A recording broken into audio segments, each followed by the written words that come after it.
Yada da. Sorry about having y'all waiting. My bag, man. I just woke up too. Shit. Woke up from a fresh pie nap from a boss plate. Shout out to the wifey. Made homemade crustaceans tonight, man. Jeez. Drunken crab, uh, garlic, mushroom noodles. Ah, shit, man. Wipe the kid out, man. No Frank Ocean, no Diddy Bop. But yeah, I'm back, baby. A lot of things been going on. You know what I mean? Today, since the Donald Trump has been elected. You know, a lot of podcast shenanigans been going on. You know what I mean? Kodak was geeking. You know what I mean? Geeking and tweaking on Kai Cenat podcast. We're gonna get into that, man. But yeah, a lot of lefties are losing their effing mind right now because I guess they can't take that Donald Trump is the new 47th president, man. So we're gonna go into a little bit of that network calico. I see you in the building, man. You gotta explain these lefties going crazy, man. They losing their marbles, bro. Late night yuck letterman, early morning, wake and bake yuck, whatever you want to call it, man. We in this thing. I see everybody in the chat in the building. Shaniqua in this thing. What up, Shaniqua? I see you, sis. Y'all know what that means. She said her finger's about to go to sleep. Hey, I'm about to keep it lit, man. About to wake you up, wake your game up. You know what I mean? This is not no boring podcast. You know, yuck, go turn that thing up. You feel me? Jay Prince and Whack 100 going through it. I'm not gonna talk about that tonight. You know what I mean? Been there, done that. Had my opinions on that when they first started, and they back at it again, man. So like I say before, man, grown men gonna handle their grown shit. So that's on them two individuals. And hey, it's Liddy in the city again. You did straight up, and it's Liddy in the city because y'all tapping in on the early morning and the late motherfucking night. My vamp life vampire motherfuckers is up, man. You know what I mean? My name, I'm about to award you niggas some real vamp life. You know, y'all get these, man. The vamp life fangs, nigga. The official vamp life fangs, man. You need these if you up this motherfucker late at night, man. Get the vamp life fangs, man. We up, nigga. We up, nigga. Wake your shit up, man. Yuck in the motherfucking house, man. Hey, network, man. He said, welcome to the Insomniac Nation. This nigga network crazy, man. Let me get my shit up on the TV screen so I can read the chat, man. And yeah, we could get to the motherfucking the content with no more nonsense. Damn, nigga feel see slob on the side my mouth from sleeping. Dried up slime. My bad, y'all. The fuck? God damn. But nigga be sleeping and that nigga that drip. They got a drip on my mouth, my shit right there, man. Y'all ain't tell me. It's all good. I see how y'all play these games, nigga. All right, next time y'all niggas have some dried up shit on y'all motherfucking eyes, some little all that dried up, all that extra spit shit clogged right there. I'm gonna let you keep talking that. All that wet shit on the side of your shit, nigga. Let all y'all niggas talk. Look like CNH. Hella shit right there. All that extra spittage that are gathered up on the side of your fucking mouth. I ain't gonna say wipe it. I'm gonna let you talk to females like that. Hey, baby, slap, slap, slap, slap. All that shit, man. Fuck that. Y'all niggas tell me I had the little dried up spit right there. Y'all niggas ain't cool, man. You feel me? But let me give a little speech right quick before I get into these lefties losing it, man. No matter who won, man, I don't think the right choice is to go against your fellow American brother or sister, no matter who voted for who. You dig? It is what it is, my nigga. We all on this motherfucking Titanic, my nigga. It's either gonna sink or it's gonna motherfucking float to Treasure Island. Period. You can't hop off the boat unless you move overseas, my nigga. And nobody's doing that, right? So we got to deal with it. Now, going against your fellow American brother and sister is not going to help, my nigga, because that same American brother and sister that you dissing and you shitting on, that you call them misogynist, homophobic, Hitler, Nazis, all that, when your ass pulled over on the side of the road with a flat tire, that same American brother and sister that you talk bad about is going to pull over and help you, you know. When your kids go to school, that same American brother or sister that you talked about is going to teach your kids. You know what I mean? When you go to the hospital, that same American brother or sister is about to help you get your health better, with your surgery or your medicine or your checkup or whatever you need. So we need our fellow Americans. Like, if you mad at the presidency, be mad at that, but don't be mad at your fellow Americans. We need each other. I come from the hood, the projects. When, nigga, it wasn't the 1st or the 15th, and it was in between them days, nigga, we had to knock on the neighbor door, nigga, get some sugar, like Corey Holcomb said last night, nigga, you could knock on the neighbor door and get some food, nigga, if you need it. Can I borrow a couple slices of bread? Can I borrow some eggs? Can I borrow some sugar? You know, you got some Kool-Aid packs. Like, you can knock on your neighbor door if you broke.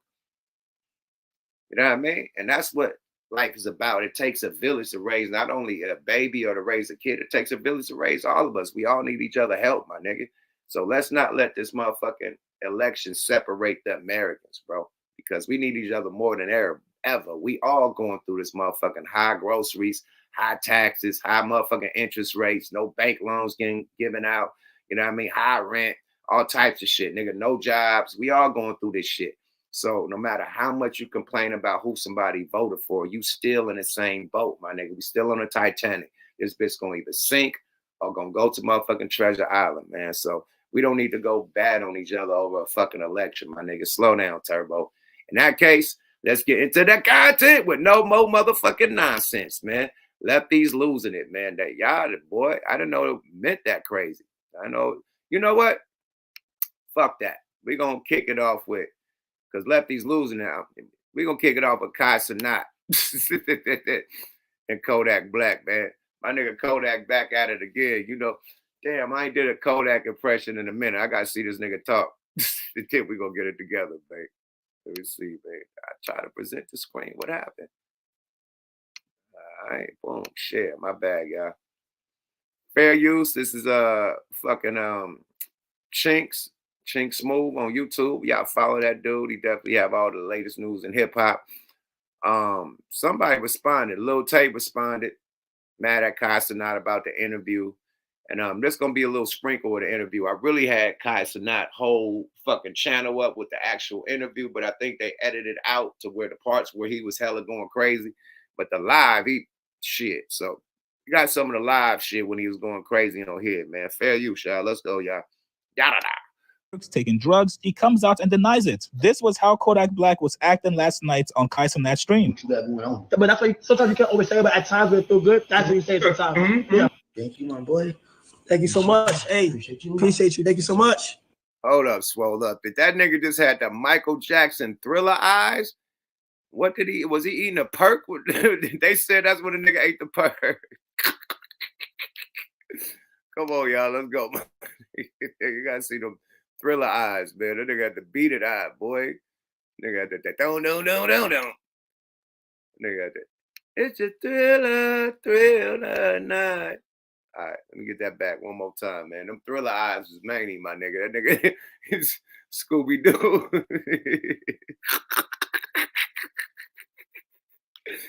That nigga had to be the stunt man for Michael Jackson in that Thriller video. Peep this shit out. Let's go, y'all. Fair use.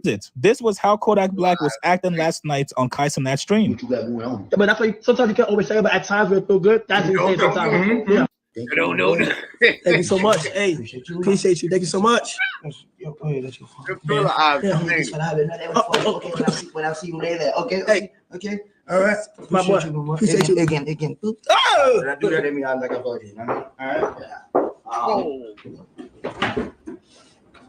Hold on, man. Did the man just grab on his man boob and take the nigga little scarf? Nigga, I'm taking this, nigga.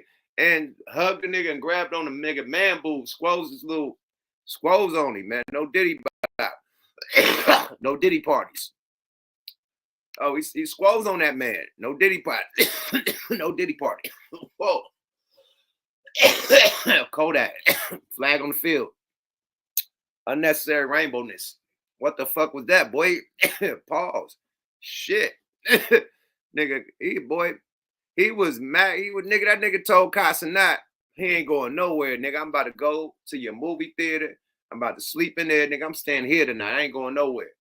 He told Kai Cenat, I ain't going nowhere. I'm staying here tonight. Go to sleep. Then I'm going to play video game. I'm going to go to sleep. I play video. I play game. I go to sleep. I stay right here. I don't go. I stay all night. I sleep. I go sleep. Where your room? I need a room. Go room and I see what see. Oh, okay.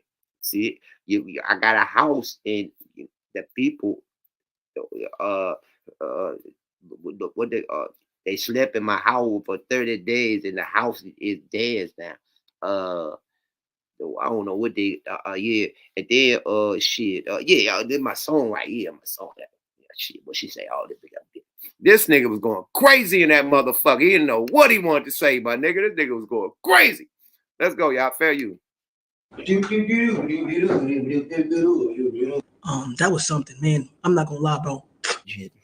You only sleep there, you watch me the whole time. Huh? Even while you're sleeping, it's still on. Yeah. It's just on, period. Yeah. It never cut off. Nah. The whole 30 days that bitch is on. And then you gotta sleep by it or you sleep in bed. Now I see my bed, but the cameras is all there. Okay, yeah, of course, but yeah. And then they got like everywhere. Even that's what so and after the check.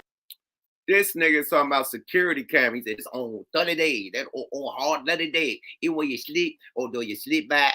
Nigga, it's cameras. It's security cameras. They on all motherfucking night. This nigga act like a camera just supposed to be on for an hour. Slow down, theory boo. No more perks for you, Jack. Yada da. Let's go, y'all. Fair use. And a lot of things, so they got like horns that go off at night. They got like fire that fight in the bed. Wake your ass up. I'm not sure who on his team keeps on sending him out publicly looking like this, but it's not a good look no matter how much money he's being paid for it. Lil Tjay actually came to the defense of Kodak Black today. He called out Kai Cenat and Aiden Ross for basically exploiting Kodak Black. Now Tjay went on Instagram to call out Kai Cenat. He said, "I fake hate this kid. Him and Aiden are the biggest D-riders in life." So here's what Lil Tjay said. I told Aiden some places, nigga, I ain't gonna lie. And I don't take perks. I get high. But I don't take perks, fool. So you tell me I need to stop taking perks, fool. It's racist. When a nigga start looking to the side, body language 101, I told y'all. Gang, nation, chat. I told y'all, if a nigga start looking to the left or the right, he's either lying or he's thinking of a lie. How many times the nigga looked to the left and the right when he said he don't do perks? They said I do perks. He looked to the left. They said I don't do perks. Look to the right. I don't do perks. Look to the right. I smoke. I get high. Bro, you do perks, nigga. You shouldn't have looked to the left and the right that many times, nigga, to say that you don't do perks. Let's rewind. Rewind. Booyah. Let's get it. Watch the eyes, guys. The eyes is the window to the soul. The eyes know the lie. Just the mouth don't. Let's go, y'all. Fair use. Aiden are the biggest D-riders in life. So here's what Lil Tjay said. I told Aiden some places, nigga, I ain't gonna lie. And I don't take perks. I get high. But I don't take perks, fool. So you tell me I need to stop taking perks, fool. It's racist to me, gang. Like, fuck where your mind at, fool. Now, come on, Tjay. We might have been born at... Y'all seen them goddamn eyes, man. Them eyes got left, right, left, right, left, left, right, left. That nigga eyes went to the left right when he said, I ain't lying. I ain't lying. That nigga shit went right to the left. The eyes said, nigga, you're lying. Boom. Hit a left turn on the nigga. That nigga said, I don't take perks. The eye said, you're lying. Hit another left turn on the nigga. The nigga said, nah, I don't do perks. You're lying. The eye did the right turn, nigga. The eye was hitting so many corners on that nigga when he was lying, my nigga. Like, notice that when y'all got kids, my nigga, watch them eyes, my nigga. Once them eyes get to hitting left turns and right turns and, you know what I mean, going up the hill and shit, like, oh, nigga, you're lying, nigga. Yeah, that nigga lying 101. You take perks, nigga. Period. Survey says, y'all crazy. Let's go, y'all. Fair you. At night, but we were not born last night. We know exactly what it looks like when the rapper, or any person for that matter, is on drugs. I get it. You're a rapper. You want to protect your mans. But don't try to call us crazy for calling out exactly what we're seeing. Kai Cenat did respond back to Lil Tjay, and he was actually shocked that Tjay would call him out publicly instead of just hitting him on the side. Here's what Kai said. What the f did I do though? What you mean? He's talking about something. He gonna show Lil Tjay, like, what you mean? Like, Kai wasn't feeling the shit. Kai wasn't feeling it. Kai wasn't feeling that shit. That nigga said, what? That nigga went ape shit, man. We gotta rewind that a little bit. That nigga was feeling that shit. Kai ain't feeling that shit, man. Let's go, y'all. Y'all can't forget Kai from New York, man. That's a little New York nigga, man. So all the New York came out that nigga just now. They said, what the fuck, man? Yeah, I ain't never heard that nigga say that. Listen to him, man. All the New York came out the nigga, man. And the motherfucker, what's this nigga? Haitian, all the Haitian New York shit came out of him. Let's go, y'all. All that streaming shit went to the side just now. Let's go, y'all. Fair use. What you mean? He's talking about something. He gonna show Lil Tjay like what? TJ, and he was actually shocked that TJ would call him out. We might have been born at night to Lil Tjay, and he was actually shocked that TJ would call him out publicly instead of just hitting him on the side. Here's what Kai said. What? What the fuck did I do though? What you mean? He's talking about something. He gonna show Lil Tjay like what you mean? Like we Lil niggas. You see, that's I ain't gonna lie, chat. You see, this is crazy because I fucked with TJ, and he's saying this shit, and I didn't even do nothing. I stream like we ain't never have a problem. So like I ain't even do nothing. Why is he mad?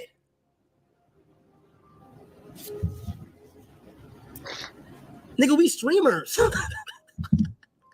I think because I heard him say, you only fuck with the top people. I don't know if he's talking about Aiden, but I generally be minding my business. Then some way, somehow, I get dragged in somewhere every single time. And I'm gonna just go ahead and think that a song or album or something about to drop. You feel me?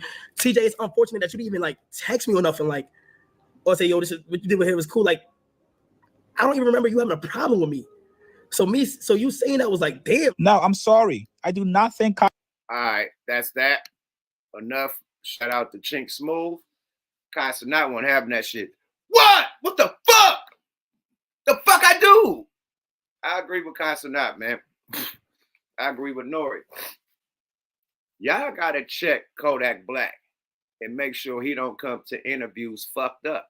Just because he's fucked up at an interview, you can't blame the interviewee like he gave the nigga the drugs or told the nigga to come to the interview off a fucking perk and slurring his words and start talking about all types of weird shit. Nobody told Kodak to pull up and show up like that. He did. So you can't blame the podcast. Only thing you could do is say, why y'all put it out? You know what I mean? It's embarrassing. I wouldn't have put the shit out. But if this how this man want to be represented and this how he pops up at all the interviews and this how he want to be represented, my nigga, period. Straight up. So you can't blame the nigga that interviewed him. You got to blame the nigga for being high, period. You know? The truth come out when you're high sometimes, you know? Now, if a motherfucker there with the perks, with the weed, with the liquor, and enticing them and giving it to him, that's a different story. But if a nigga pulled up already on one, my nigga, he on one. You dig? Nigga, I'm on one. On some Drake shit. He on one, nigga. That boy was on one, a good one. That boy was on a good percolator.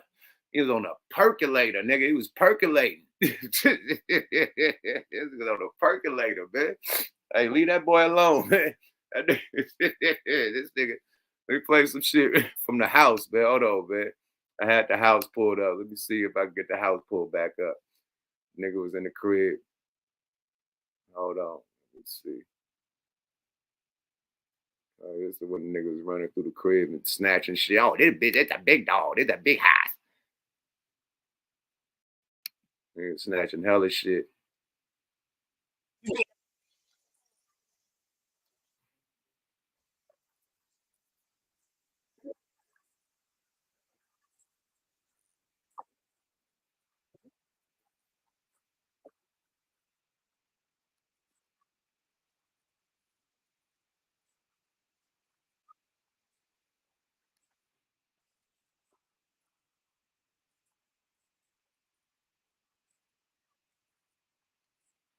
Hold on, man. Let's see the nigga walking through the crib, man. This is hella funny. All right, let me play a little bit of this Kai Cenat walking through the crib shit. I don't want to get blurred.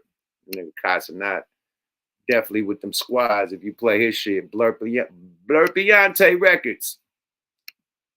But Kodak is a wild individual. This nigga walked through this nigga house wilding. Let's go, y'all. Fair use.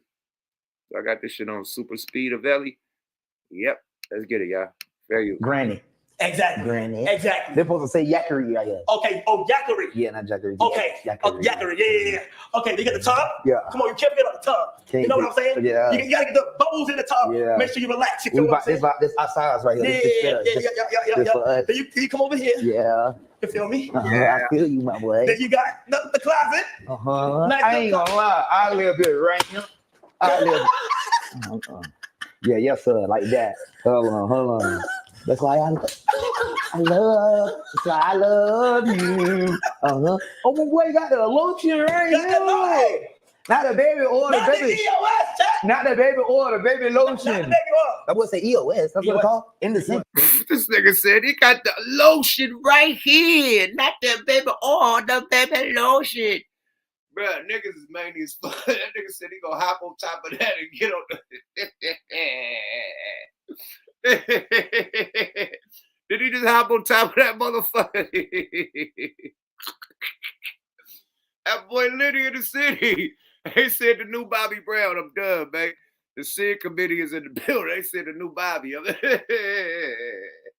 It's my prerogative. God damn. Let's go, y'all. Fair use, Kai Cenat.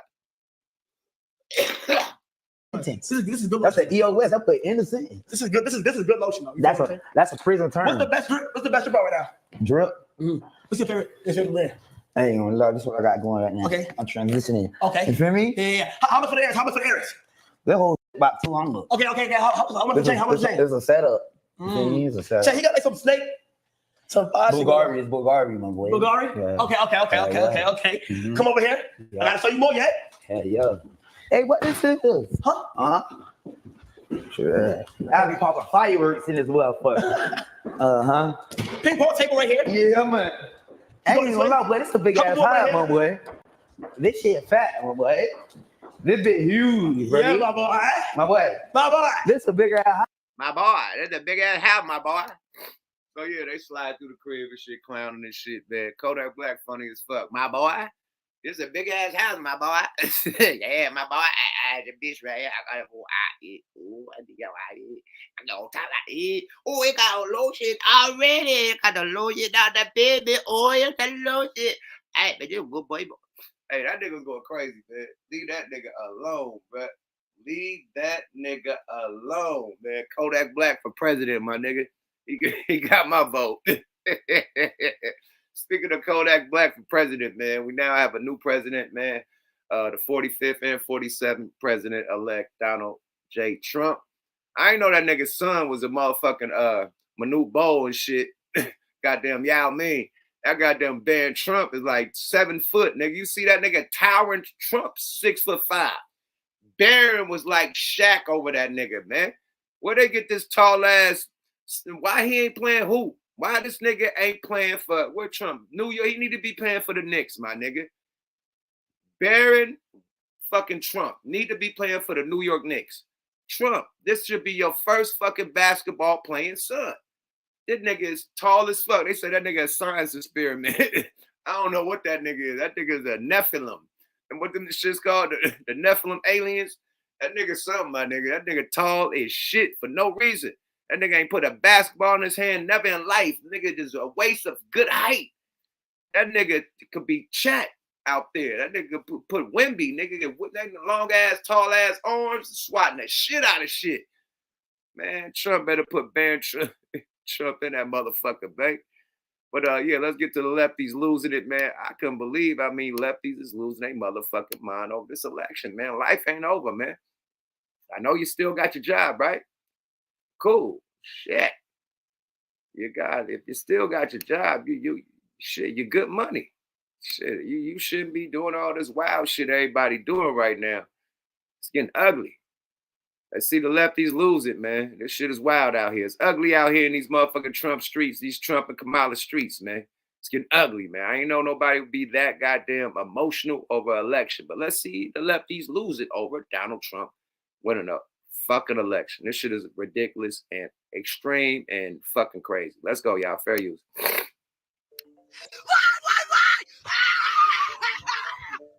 Why? Do you really hate me that bad? What the fuck? What the fuck is happening? She just went crazy. You might be lost in the motherfucking time. Hold on, man. All this shit right here, man. All right, wait.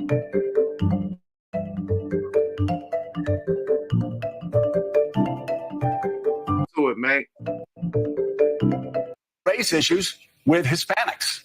They don't want a black woman as president of the United States. You know, the Democratic Party, I've always found when you're sitting around talking, they love to just sort of balkanize everybody into these separate groups and say, oh, white people don't like women and black people. No, it is time for the Democrats to say, okay, and you and I have talked about this before, a lot of Hispanic voters have problems with black candidates. Right. A lot and of, with other Hispanics, you got some that don't like each other. And some of the most misogynist things I've heard going on the Get Out the Vote tour came from black men. I mean, misogynist things. So you're absolutely right. It's not simplistic. And we've got to have real honest conversations about it. Real.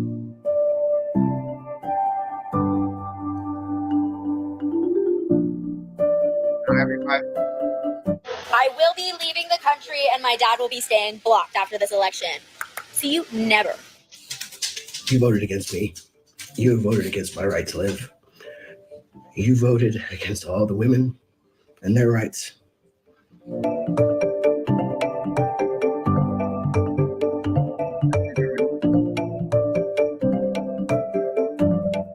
G'day, Australia. Good morning from Washington.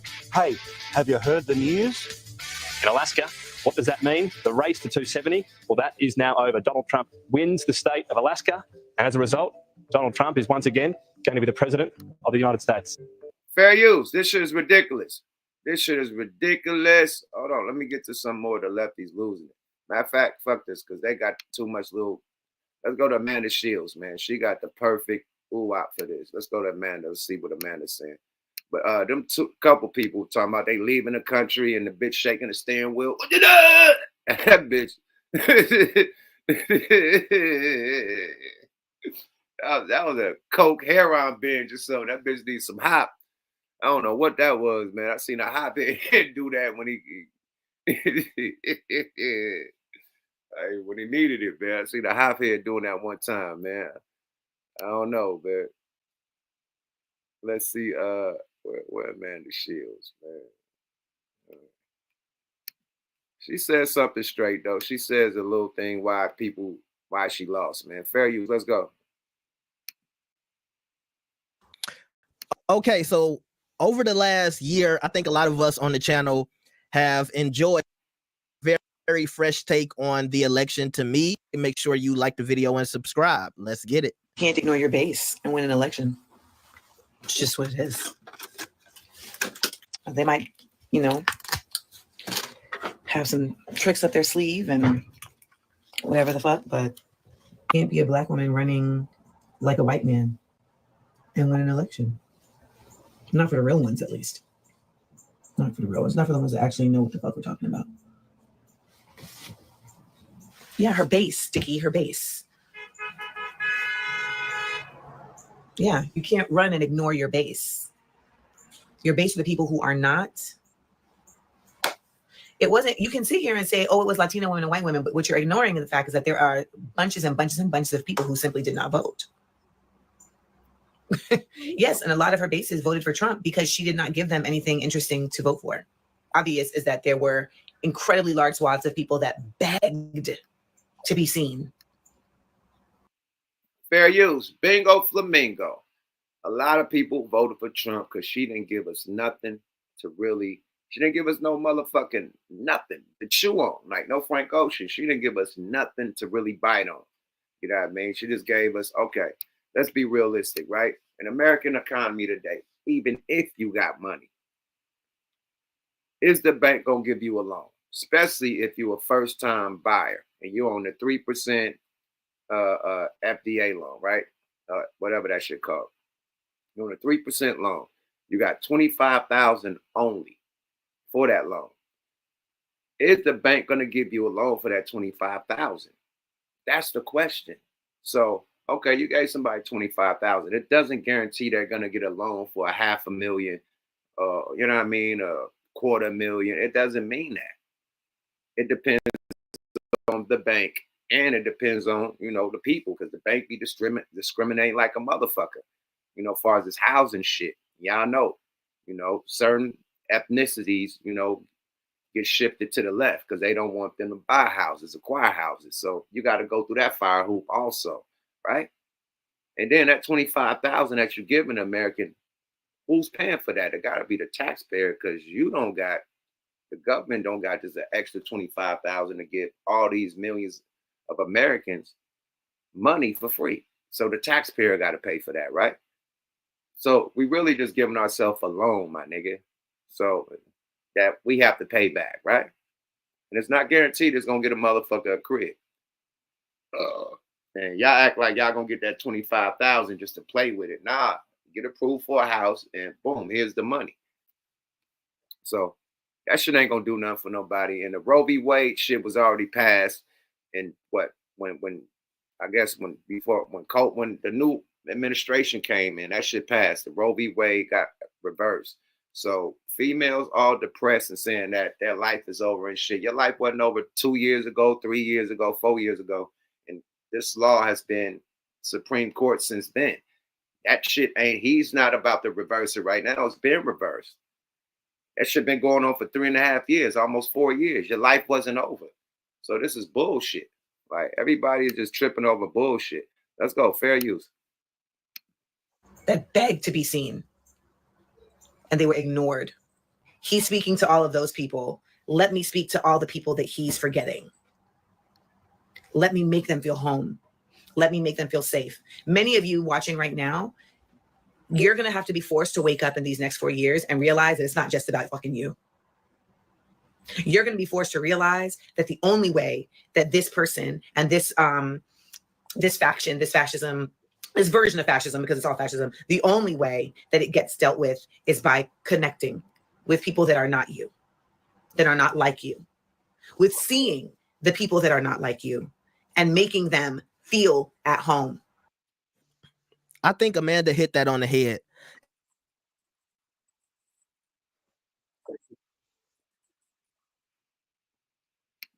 She was right. You know, I think it was more of a female push. It was more of an abortion push than anything, abortion right push. And it was more of a female push. You could tell from the artists. 80% or 90% of the artists that came to support Kamala and perform was all females. The only dude that performed, I think, was Usher. I don't see no male rapper perform. You know, it was male rappers up there, Eminem, Quavo. You know, other than that, it was a female push. You know what I mean? It was like females against Trump. That's what it felt like, you know. Men felt left out, you know. Men felt left out of the whole Kamala Harris campaign, you know, because it was nothing for men. You know, it's all female rights, all abortion rights, you know, and let's give out some house loans and boom, I got you. It's like none for the men, it's none for the economy. And it was all about female rights. You know what I mean? So, and salute to the females. Y'all have to have rights. You know what I mean? Nobody should tell you what to do with your body at all. You know, I also think that all the people that's crying about that, you weren't crying when you had sex raw with a motherfucker and he busted in you and got you you weren't crying. But now you're crying that you can't abort the baby, which means you want to kill the baby. You want to just have sex, unprotected, get pregnant, and kill the baby. So you just want to be irresponsible. You know what? Get some fucking birth control if you want to have sex and just get busted in. Get some birth control. Have your men wear fucking condoms. It's not that serious. It's not the end of the world. I'm moving out the country. I'm out of my dad. My dad is out of here. It's not that fucking serious. Strap up, birth control. Boom. There you have it. It ain't that serious, my nigga. Have your men strap up, birth control. Or fuck it, birth control. Nigga come in you all the time. You won't get pregnant. Take a pill every day. That easy. The fuck are you tripping on? I'm about to move out of the United States. My dad, I don't want my mom. Y'all are out y'all fucking mind. Period. But let's get to some more content. I'm just saying, birth control is always a good remedy if you want to have unprotected sex. I'm just saying. You know, it's not the end of the world. You did. Let's hear what your boy Plies got to say. See, we let them know TV, man. Definitely fair use. But let's see what this nigga Plies got to say. He got a speech for the lefties. You know what I mean? For the Kamala voters. He got a nice speech for y'all. Let's hear what Plies got to say. Fair use, y'all. Remember, it was meant for Kamala, right? He wasn't meant for Kamala, man. So let's get it, yeah. Boy, all that bass is taken out. I ain't never heard this nigga talk like this in life. I ain't even know this nigga had a human voice. This nigga is not Plies. Whatever his real name is, that nigga. This is not Plies, man. Watch. You ain't never heard this nigga talk like this. Watch this. Fair use, y'all. All that shit, all that slick shit he be talking with the slur, all them little slurred ass words. This nigga speaking perfect English. Not no slur word. You don't even know if the nigga from down south. This nigga sound like a college professor. Let's play this shit. Y'all fair use. Let's go. Wow. So if there is one celebrity that showed unwavering support to Kamala Harris and the Democrat Party is Plies. Plies was out here every single day trying to show the people why Kamala is the right choice for the presidency and not Trump. Unfortunately for him, Trump won, and Plies is out here reacting to it. Let's check it out. Yo, definitely want to jump on here real quick, man, and check on y'all and make sure that y'all was good. Just make sure that y'all was okay. Don't know if y'all can even see my arms, but if I could hug each and every one of y'all who needed a hug right now, man, and just let you put your head on my shoulder and just get off what you want to get off. Yeah.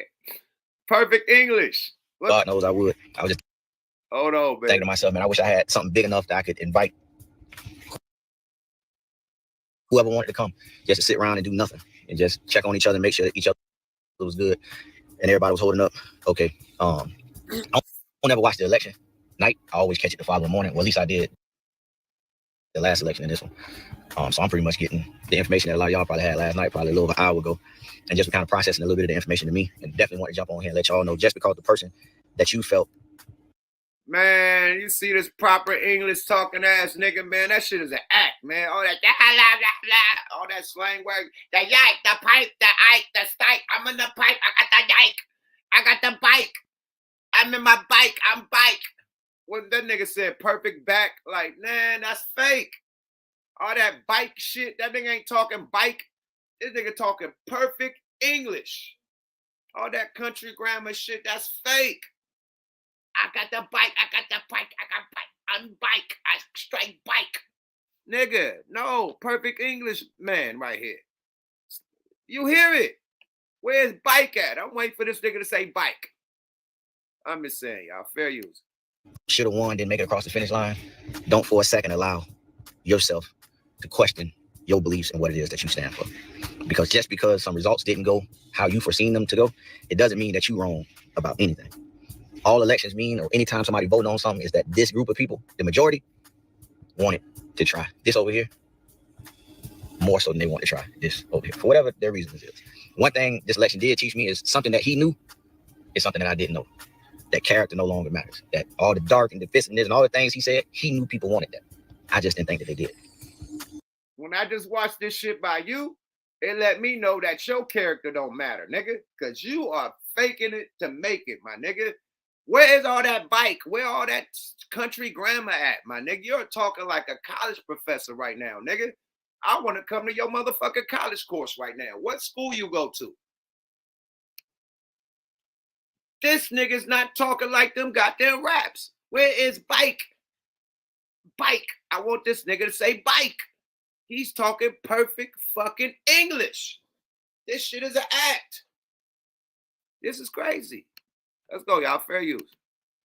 So this whole notion of America, this is not who we are. No, this is exactly who we are.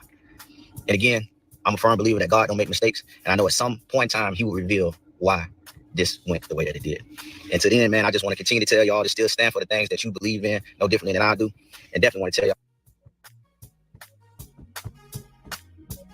I love you. If I could hug you one more time, I would, man. If you have stayed with me to this point of the video, consider subscribing. That nigga that say bike one time. One time. Yo, that nigga had perfect English. Nigga had the A+ in English class. Where all that country grammar shit at, man? Boy. Boy.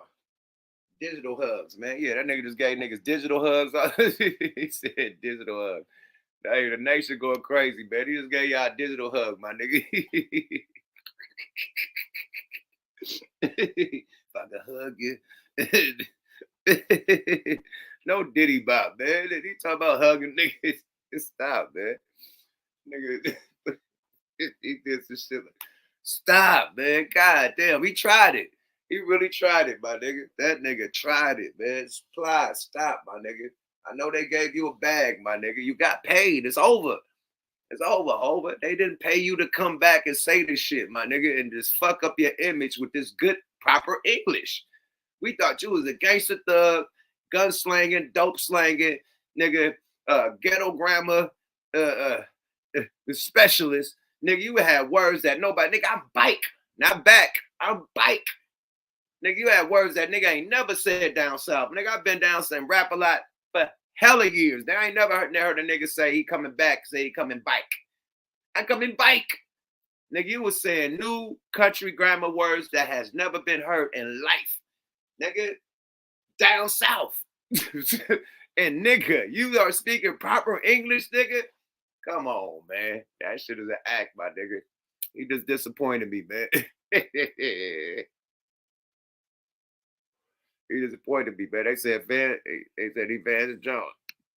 Vance Jones, damn, they're about to tear up too, man. Lefties are losing it. The chat is in the building. Salute to everybody that's stand up. Vampire life, man. Get your teeth right down the mic. Grab your vampire teeth right now, because we are in vampire motherfucking hour. Vampire time, vampire night, vampire vibes, vamp life, my niggas. Stay up. Custom fangs, man. Grab you a pair, man. Yeah, feel man. Oh boy, Halloween shit. I was a vampire for Halloween. I couldn't wear these motherfuckers because it didn't fit on my teeth. Teeth too big, teeth too small. I don't know what the fuck. But yeah, vamp life for the hype. You did. It ain't that serious, man. It ain't that serious. Damn, my shit pausing up. You know, they blurping a nigga because we talking about this presidential shit. You notice last night it was freezing up and shit too, man. So prepare for the freeze up, man. They don't want the backlash to go out, man. Definitely. But it ain't no backlash. We just reporting on the aftermath. You dig? This is Kamala's speech, you know. Let's check out her speech, man. Put this in fast forward because I don't want to play the whole speech, you know. I think it's somebody I got on here that played a piece of the speech. Let me see what's up. I don't need the whole speech. I do not want to get blurred doing this shit. Can't. Breaking news, fraud, election. There goes my sport. Break. Okay. Boom, Plies, yeah, man. Lefties losing. Can't believe you voted. All right, let's check this out right quick, right? Breaking news. It's been reported that she's been wearing motherfucking ear headphones the whole fucking time, man. This is y'all girl, right? She can't come off the hit with it. She gotta have earphones and somebody's talking to her. Preferably Barack Obama, allegedly. Somebody's talking to her and they're giving her points when she was in a debate. Also, when she do interviews and shit, she got the headphones on. So this guy's gonna reveal her having these fucking headphones on. Let's go, y'all. Trump ain't had no headphones. It got shot in the ear and still ain't had no headphones on. Let's go, y'all. Fair use. But we have some exclusive news that no one has talked. It will be coming out eventually. I just want to be the first to break the news. Okay, this was after the presidential debate. People started talking about Kamala Harris's earrings. Now, if you notice, look at this. See how big the bottom is? Very strange. They're called Nova HI earrings, and they double as wireless earphones. And everybody on the internet was going nuts about this, saying that Kamala was recording or had an earpiece that would give her the answers. If you notice, here's what I'm going to tell you right now. You'll notice this, and every time she speaks, the left ear is exposed always, and the right ear, the hair is covering her ear. So I think Barack Obama is listening on the left ear, and he's speaking to her in her right ear, a different device. But if you look at these earrings, they say, "Oh no, it's not those. It's Tiffany," because there's only one clasp at the bottom going around the ear, and hers have two. This is an actual earring that they make to do that, to transmit a voice into your ear. But they're saying, oh, this can't be it. This is false news because see the bottom? There's only one loop. It's like, give me a break. Do you think the billion-dollar government can't make a different earring out of this? In fact, you're going to see right here coming up. Nah, Kamala's like this. She got 2 loops. See, the earrings, the headphones got the 2 loops. Kamala just had 2 loops under her shit. It wasn't a 1 loop like the Tiffany. That's 2 loops. You know, yeah, I'm gonna pause that on the screen. Y'all can look at this. Got 2 loops. The Tiffany got 1 loop. You know, and the actual wireless Pearl joint got the 2 loops like the one Kamala got on right here. Let's go, y'all. Fair use, man. You know, we're gonna break it down to the very last compound. You can't cheat, man. Cheaters never win, man. Period. More of the story. Let's go, y'all. Fair use. Something here too. See, like right there. That's what they're saying is different. They could take that same thing and put it on a different earring. Right here it says that they would even make Donald Trump some orange ones. The company that said they actually made custom pearl earrings for her. This isn't breaking news. This is they can hide all they want, but you're going to hear more stuff coming right here. Kamala Harris is now being called out for a new. Hold on. So the company said they made custom ones. The company came out. Hold on. I didn't know that. Hold on. Bluetooth devices makers, and they have even offered to design orange ones for Donald Trump. Claims that Harris 59 was fitted with chip-on audio headphones disguised as pearl earrings for a showdown against the former president. 78 have been spreading like wildfire on social media in the wake of. Okay, this is just the news. Let's go. Y'all. Actually made custom pearl earrings for her. This isn't breaking news. This is they can hide all they want, but you're going to hear more stuff coming right here. Kamala Harris is now being called out for a new tactic of avoiding questions from reporters by wearing earbuds. The move sparking outrage on social media, with one ex-user writing, quote, "An American hostage gets killed and she literally is trying to block out questions about it. Unreal." Steamboat Institute Langley Fellow and Restoring America editor at the Washington Examiner, Kaylee McGee-White, joins me now. Kaylee, great to see you as always. Yet she's applying for a job, Kaylee, where you can't just pop in the earbuds when she or Putin threatens you. What's going on here? My favorite part about this, Todd, was when she had the wired-in earphones in, and at one point when she was walking up the stairs to the plane, she held her phone up to her ear as if she was taking a phone call when it was very clearly that she already had earbuds. Now I'm doing this so everyone can say Doug Live had the exclusive to verify that it's not a joke. This is the reality. And she was either getting questions in advance from her people or they were giving her answers while on the live broadcast, which she wasn't that happy about and had to kind of talk like this. Go. Flood. We really got to watch those areas and those communities. So it takes quite a while for that water to drain. Thank you very much. Hey, Ken, I have a question for you. You mentioned words matter, and I know there's a lot of media following this brief. Connor, I'm not a technical director. Bro, she just covered her mouth and talked on the headphones. Y'all peeped that, right? She told them that she's live on the podcast. They was talking to her. She said, "I'm live on the podcast." Covered the shit up. Who's she talking to? She ain't got no walkie-talkie, no phone. She just covered the microphone and said, "I'm live on the podcast." They're in her ear, my nigga. It's footage of Barack Obama saying that he wished, like, okay, after his term, he wished that he could just be in the basement and somebody have some earphones on and he could just give them the points how to talk. Barack been saying this shit after he was done. So who's to know this is if he's doing it? You know what I mean? Allegedly. He already threw it out there. Remember, Barack said, "Hey, man, what's going to bring America together? You know, a pandemic, you know, a big outbreak." He warned us about the coronavirus. That shit came out right after that, right? So as soon as this nigga say this, now she got headphones in her ear all of a sudden. And who's pop out for her campaign? Miss Barack Obama and Miss Michelle Obama. What a coinky dink, right? And you still got the headphones. It could be Michelle talking to her, or it could be Barack. It could be both. Or it could be the higher-ups. You never know who's talking to her. But she definitely had the motherfucking headphones on. Period. Let's go, y'all. Fair use. So you're going to have to help me out with this. If I go like this right now and I talk like this a little bit lower than I normally do, is the microphone picking this up still right now? Can people on the internet, they can't hear me right now? They have no idea what I'm doing right now. Do you realize how stupid this woman is? The microphone. Coming up here, you're going to see exactly what happens when she doesn't have someone talking to her in her ear, or if a teleprompter quits. Listen to this right here. Watch. Today we got 32 days until the election.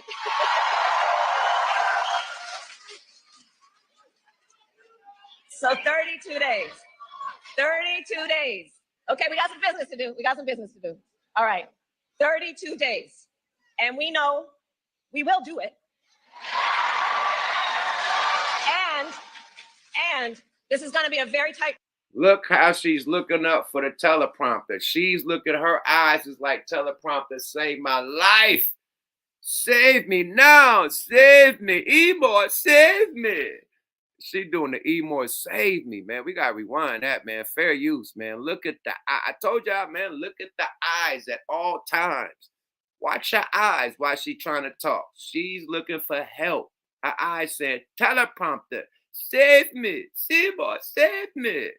That's what she's saying, my nigga. Them eyes, man, the soul is reaching out for the teleprompter. Let's go, y'all. Fair use. Listen to this right here. Watch. Today we got 32 days until the election. Okay. All right, take a deep breath. So 32 days. All right. 32 days. Teleprompter. Okay, we got some business to do. We got some business to do. Teleprompter. All right. 32 days. Eyes. And we know we will do it. Teleprompter. And this is going to be a very tight race until the very end. This is going to be a very tight race until the very end. We are the underdog, and we know we have some. Okay, here's the same example of Cardi B. They asked Cardi B to come, and Cardi B had no idea what to say. This is all scripted. But watch this. Once the teleprompter doesn't pull up, she has nothing. She doesn't know what to say. She doesn't even know why she's there. Watch this. 1 second.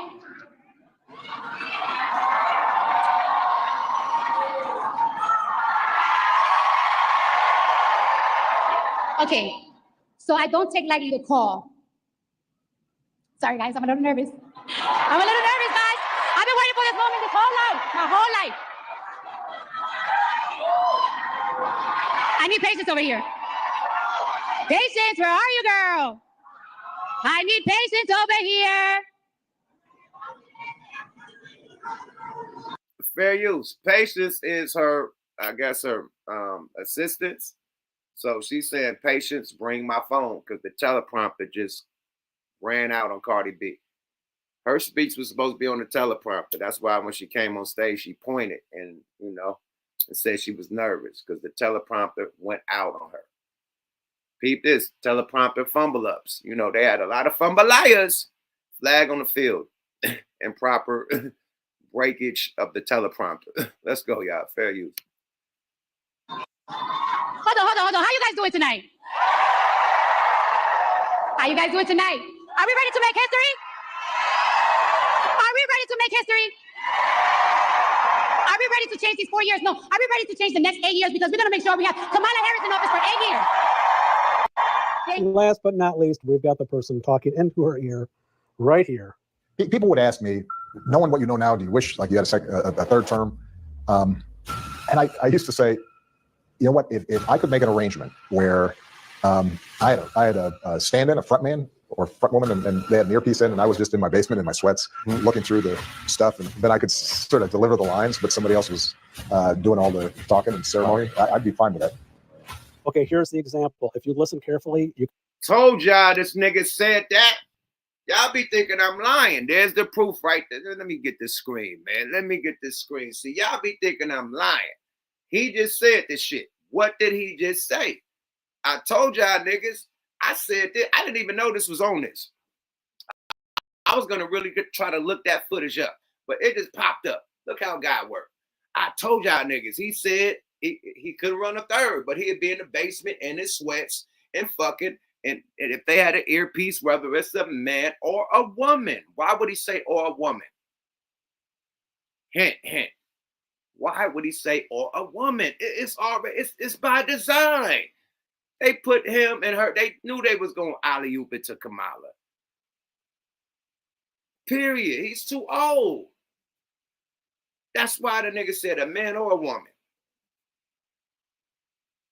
Shit. He could have been part of Hillary's shit. You never know. Allegedly. I told you niggas. Now let's get back to the content, man. Believe me when I say my shit. I just don't be on here talking shit. He just admitted. I'm going to rewind that shit to prove my case again. Because I feel good about it. I feel good now. Because this nigga said exactly what I just said, my nigga. Period. He just brought the footage up. Thank you, Mr. Whoever you are. Whoever just put this great combo nation of footage together.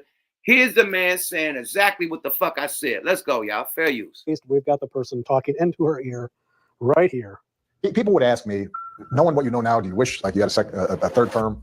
And I used to say, you know what? If I could make an arrangement where I had a stand-in, a front man or front woman, and they had an earpiece in, and I was just in my basement in my sweats looking through the stuff, and then I could sort of deliver the lines, but somebody else was doing all the talking and ceremony, I'd be fine with that.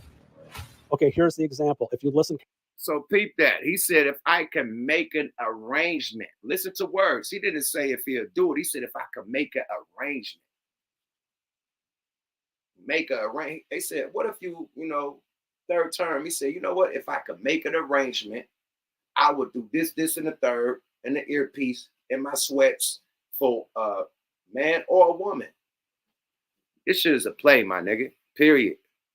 Don't fall for the fucking banana in the tailpipe, y'all.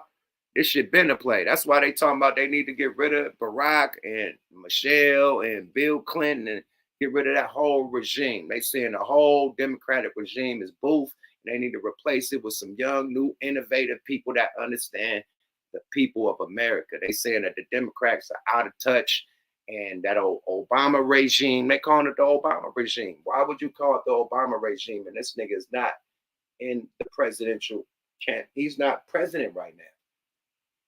He come on, he ain't been president for fucking 8 years. And they talking about the Obama regime. So let's get back to the content, man. Let's go. Carefully, you can hear Barack Obama. This is exactly what he says, talking about being a nerd. Everything that's said, it just sounds like him totally. Everything that comes out of her mouth, this whole not be quick to have here. the answer as soon as you ask it about a specific policy issue sometimes, because I'm going to want to research it. I'm going to want to study it. I'm kind of a nerd sometimes. I confess. Is a border wall stupid? Well, let's talk about Donald Trump and that border wall. So remember, Donald Trump said Mexico would pay for it? Come on, they didn't. How much of that wall did he build? I think the last number I saw was about 2%. And then when it came time for him to do a photo op, you know where he did it? In the part of the wall that President Obama built. But you're agreeing to a bill that would earmark $650 million to continue building. Every time she looks down, hold the fuck on. When the fuck did Obama build a wall? Somebody, network, I need you in this motherfucker. No Frank Ocean. I need you to step in. When did Obama build a wall? She just said he took a picture on a wall that Obama built. That's new. But let's go, y'all. Fair use. That's why you know that Obama said the same shit, damn near. Like the economy being good when Trump was in position. He said, yo, he didn't do that. That's me. That was my policies. I did that. And she's talking the same type of shit as far as the border wall, basically saying Obama did the border wall, not Trump. Basically, in so many words. Yeah, that's Obama in the headphones. Let's go, y'all. Allegedly, fair use. Let's go. I'm going to bring forward that bipartisan bill to further strengthen and secure our border. Yes, I am. And I'm going to work across the aisle to pass a comprehensive bill that deals with a broken immigration system. I think Jackson's question, part of it was to acknowledge that America has always had migration, but there needs to be a legal process for it. And that's the point that I think is the most important point that can be made, which is we need a president who is Let's all remember that she was terrified to do these interviews because she was terrible. Well, why did she come up with the confidence and start doing hundreds of interviews? Why? Because she had someone telling her in her ear what to say. It's obvious, because before she wouldn't even do one. And when she tried to, it was horrific. You're going to see right here an example, what I'm talking about. It's the proof's in the pudding. Remember when Joe Rogan asked her to come on and she had demands that he had to go to her in her studio? Why is that? Because then she couldn't set up all her recording devices and talk to Barack Obama and have Barack Obama tell her what to say into her ear. I'm telling you, people, this is the truth. If you can't tell she wouldn't have the ability to talk alone ever, then you're just unwilling to not accept the truth. Here you're going to see exactly what I'm talking about. Trying to do a wet brine, that's fine. And do it like a pot of water, a couple bay leaves, a little sugar, a couple peppercorns. You could even do a little slice of orange, something like that. Oh, yes. Hi. Yes, I'm here. Okay. I'm going to talk about a recipe while you're checking. Is that okay? Okay. She'll tell me if I'm annoying her. Okay. Hey, how you doing? Hi. Yo, she's on the motherfucking headphones talking to people. Nigga, she ain't got a phone to her ear or nothing. She's turning up the headphone device to hear them louder. Like, come on, bro. Network, I sent the alley-oop out to you, nigga. Hit that link, nigga. Talk your shit, man. Get up in this motherfucker, man. Defend this bitch, man. Excuse my language. Defend this young lady. I mean, an old school vintage lady, man. Defend her and these microphone tactics, man. These headphone tactics. My bad, y'all. flag on the field, man. No disrespect to ladies, man. But yeah, come on, you gotta defend this headphone. Headphone gate. Headphone gate is going down right now on Yuck Mouth TV, man. Headphone gate, man. You gotta have some defense from the headphone gate. Let's go, y'all. Fair use. Okay, so Nick, if you're doing, okay, Nick, but a dry brine is easier, and do it brine for 24. Hold on, networking this bitch. What's up with you, champ? Hey man, first and foremost, salute to the fire breathing dragon. Extra shout out to Gooch, motherfucking great man. Appreciate the appreciation for you allowing us to come up on your platform, good brethren. And man, yeah, what we gonna start? Because you on your Alex Jones shit tonight. Hey, I'm not. I'm not. I'm just showing what the lefties is doing. Like, you know. But right now with this Kamala shit, this is headphone gate. We gotta investigate these headphones. Oh, okay, before you get back to that, let me answer your question for you. Did Barack Obama have any border walls built?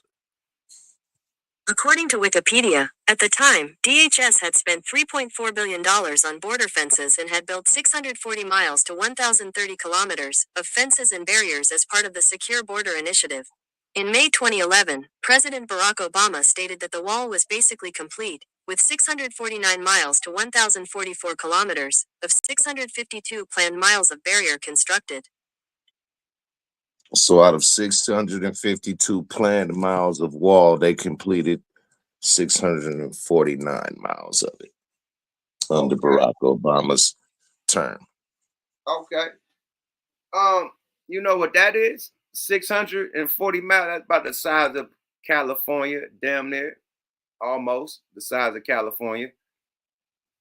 Boom. And you can say I'm wrong. You can say I'm wrong. I mean, I'm just only answering the question that you asked about did he ever have any border wall? I could be wrong sometimes. I could be wrong, but Trump tried to continue the fence, I guess. I guess too. But it'll explain headphone gate. Got me on that one. What's up with these headphones? Hey man, I'll get your ass back on screen to show your face again. Talk about the headphones. Yeah, hey man, I need. You want to talk some shit and dip? You got me on that one. What's up? No, I mean, I'd have to do my research on it, Playboy. I'm not just gonna go off. You want me to remind I'm not just gonna go off of it because of what I see. I mean, anybody could have threw this shit together. Hold on, man. Nah, nigga. Let me show you what she. I mean, you've been playing a lot of. All right, let me just make this point about fake news. You've been playing a few Fox News clips, and in recent history, I don't know no other news station that ever got sued for that amount of money and had to fire some of the motherfuckers over fake news. So, you know, Elon just bought Fox, right? I'm pretty sure he did. He bought Trump too.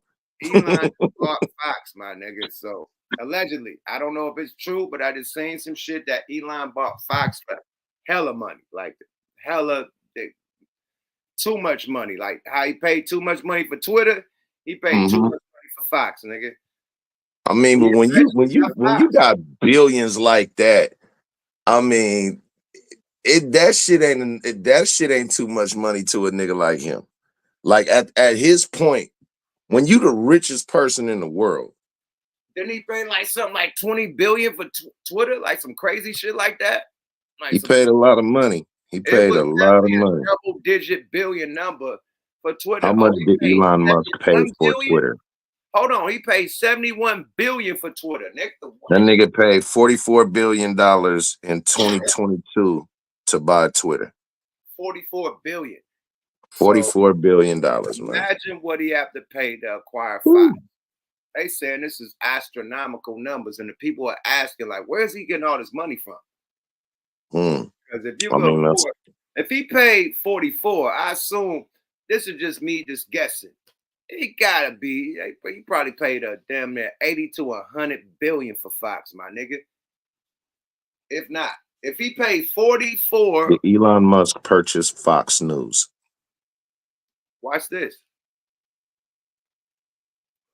Watch this. Watch this. Watch it. I'm not sure that it is insane. Watch it.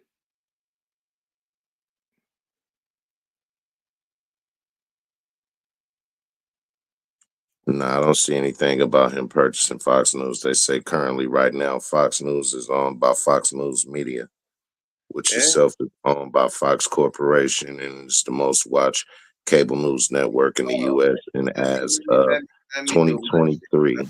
Let me do my shit right quick. Okay. And she'll talk out loud and say it too. Okay. Just say, hey, the nigga did or he didn't. Did Elon Musk purchase Fox News?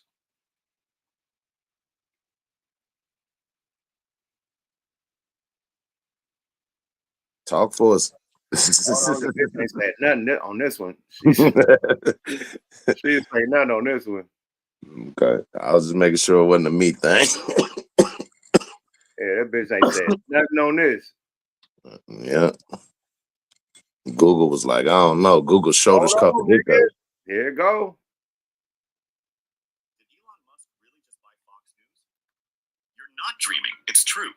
The tech billionaire known for shaking up industries has set his sights on the media world, and nobody saw it coming. But what does this mean for you, the viewer? You're casually scrolling through your social media feed, sipping your morning coffee, when suddenly your screen lights up.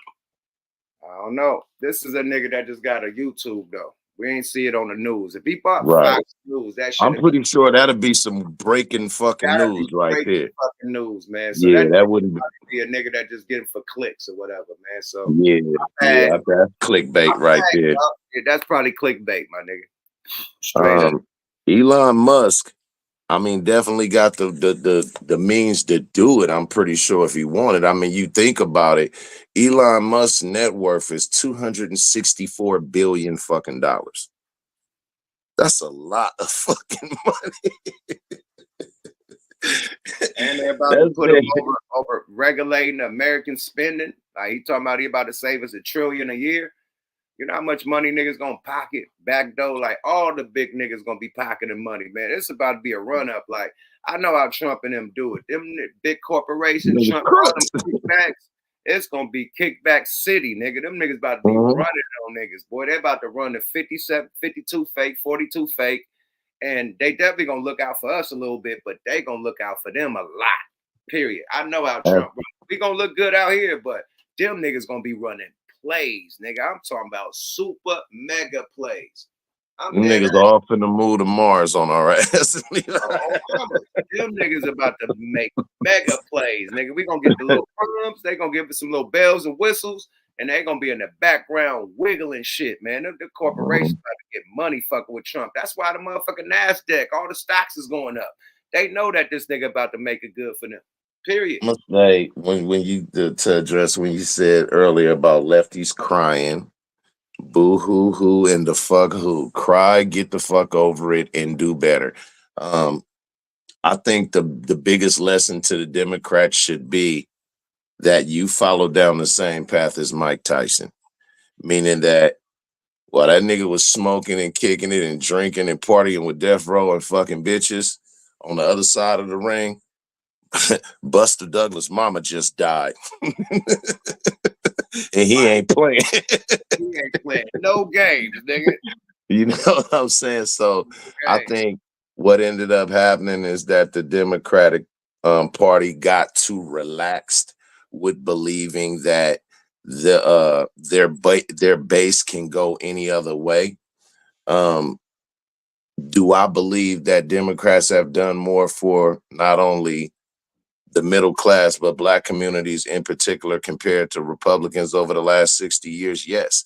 However, just because you gave us, if the choices is a motherfucking shit pie or a shit pie with sprinkles, just because it's a shit pie with sprinkles doesn't really make it much better.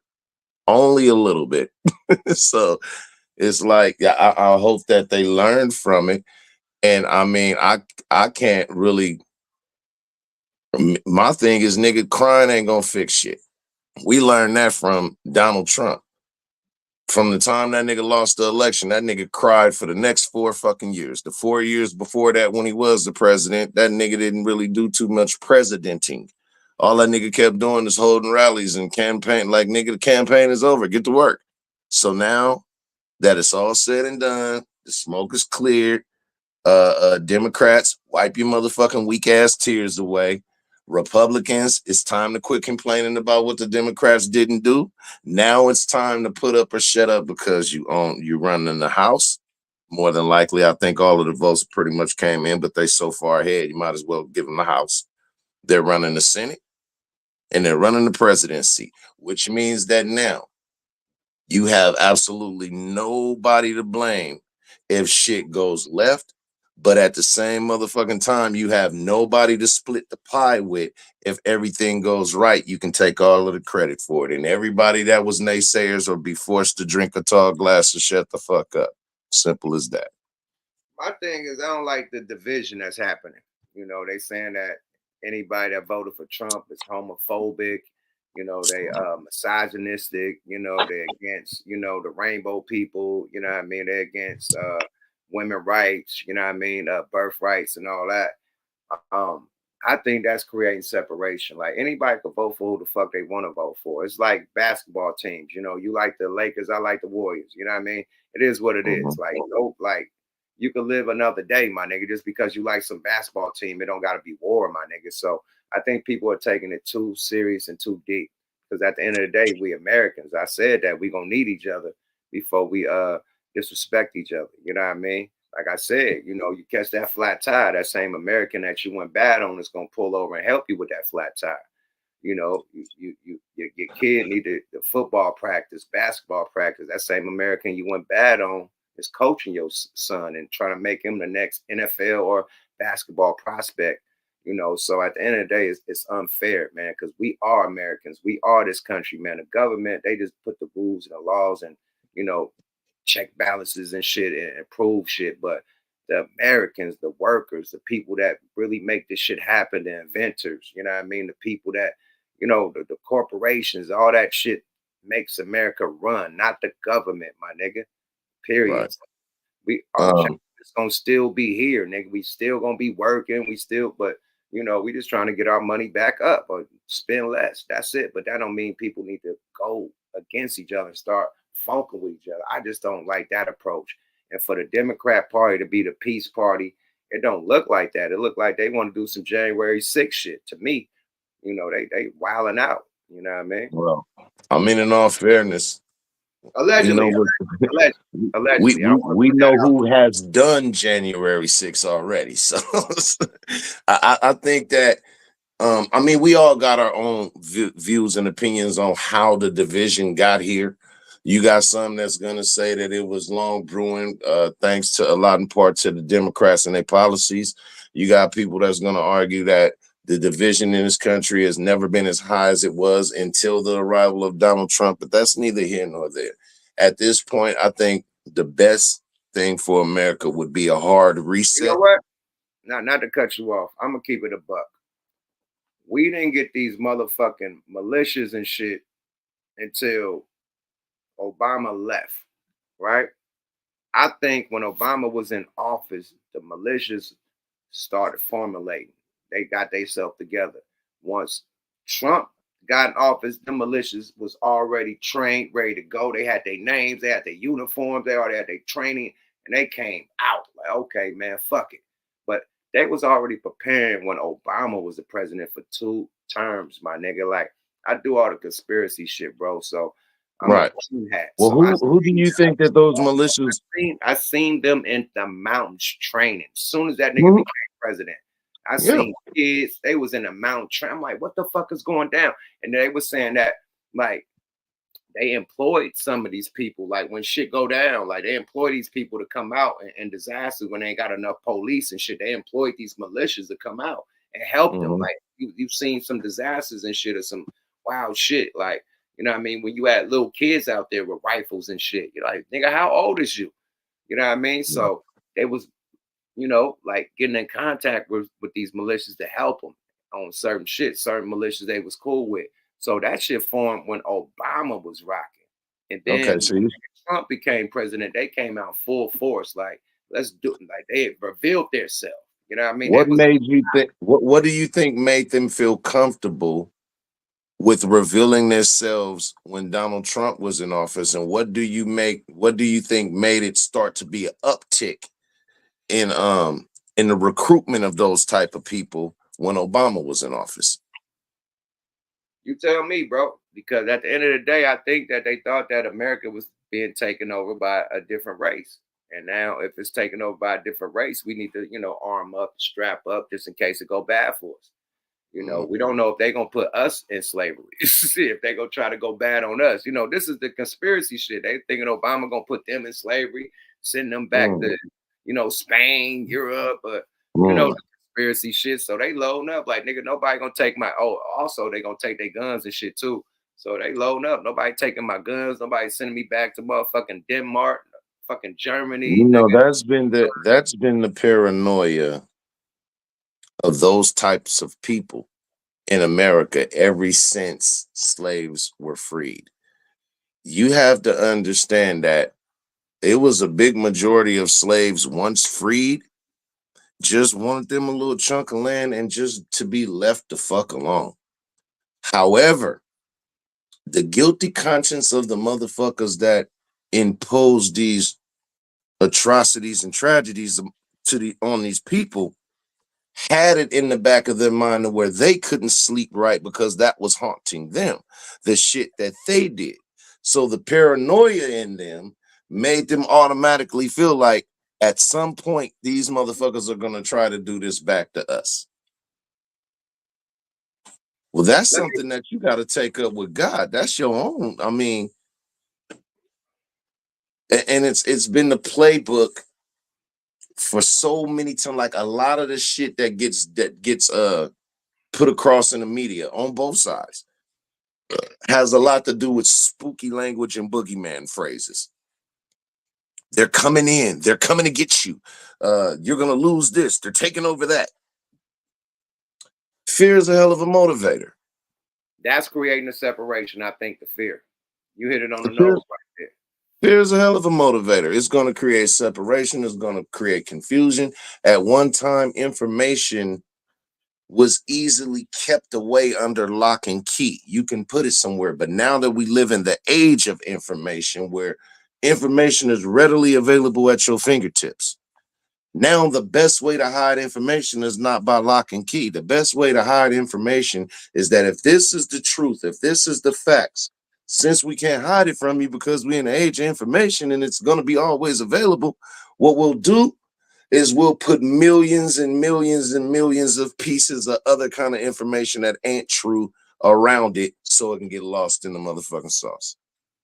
Let me land. We'll hide it right in front of your face. You said it. It's the fear that's separating people. But let me, I don't duck no smoke. That's why I put the comment on the screen. Bruh said, I know Yuck didn't just refer to January 6th as a democratic movement. What the fuck kind of hypocrite is this?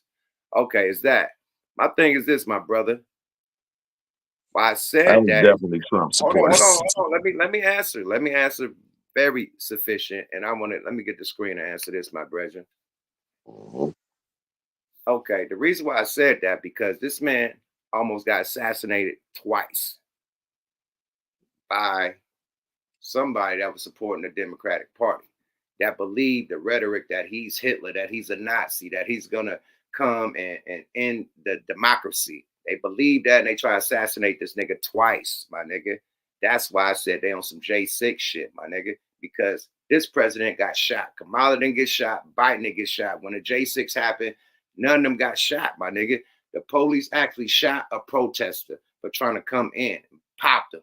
Other than that, it was a lot of injuries that went down, but no president, no Senate, no governor, nobody got shot in J6.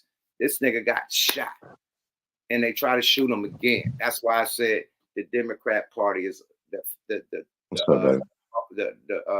some of the voters, not all. The ones that did the couple that did the crazy shit was on some shit, on some J6 shit. That's all I said. Not all. Them too was on some J6 shit, period.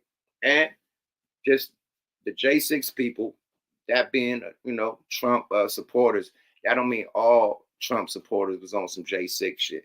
Period. I don't mean all Democrats was on some assassination shit. I'm just saying the shit happened just like y'all saying it happened. Y'all can't erase that somebody believing the Democratic rhetoric try to assassinate this nigga twice. You can't erase that. So that's why I said that, my nigga. Not on no protest, not them raiding the White House because of the assassination attempts twice. You did. Now let's get back to the content, my nigga. I'll take your shit off the screen because I just cooked you, nigga.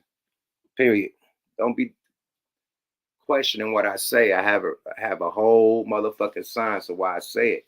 I'm not saying shit just to say it because this man got almost assassinated twice. Got shot. People got killed and shot.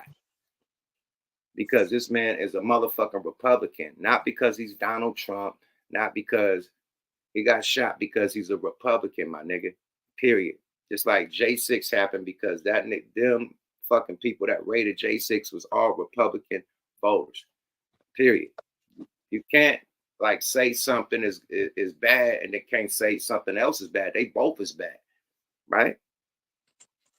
But what was worse? They both was worse. Like they both worse. But the assassination to me is worse than anything that could ever happen. And they went there. So that's why I said, let's get back to the content. Let's get back to the earring gate, nigga. You gotta explain this. You still ain't earring gate, nigga. We getting back to earring gate, nigga. Let's go. It's fair use. Little couple peppercorns. You could even do a little slice of orange, something like that. Oh yes, hi. Yes, I'm here. Okay, I'm going to talk about a recipe while you're checking. Is that okay? Okay, she'll tell me if I'm annoying her. Okay. Hey, how you doing? Hi. Okay, so Nick, if you're doing... Hold on, nigga. Who is she talking to? And what device? I'll wait. Calico, Oh, you asking me? Yeah, I'm asking you. I mean, that remains to be seen. If you gotta ask the question who she's talking to, then that means you don't know no more than I do.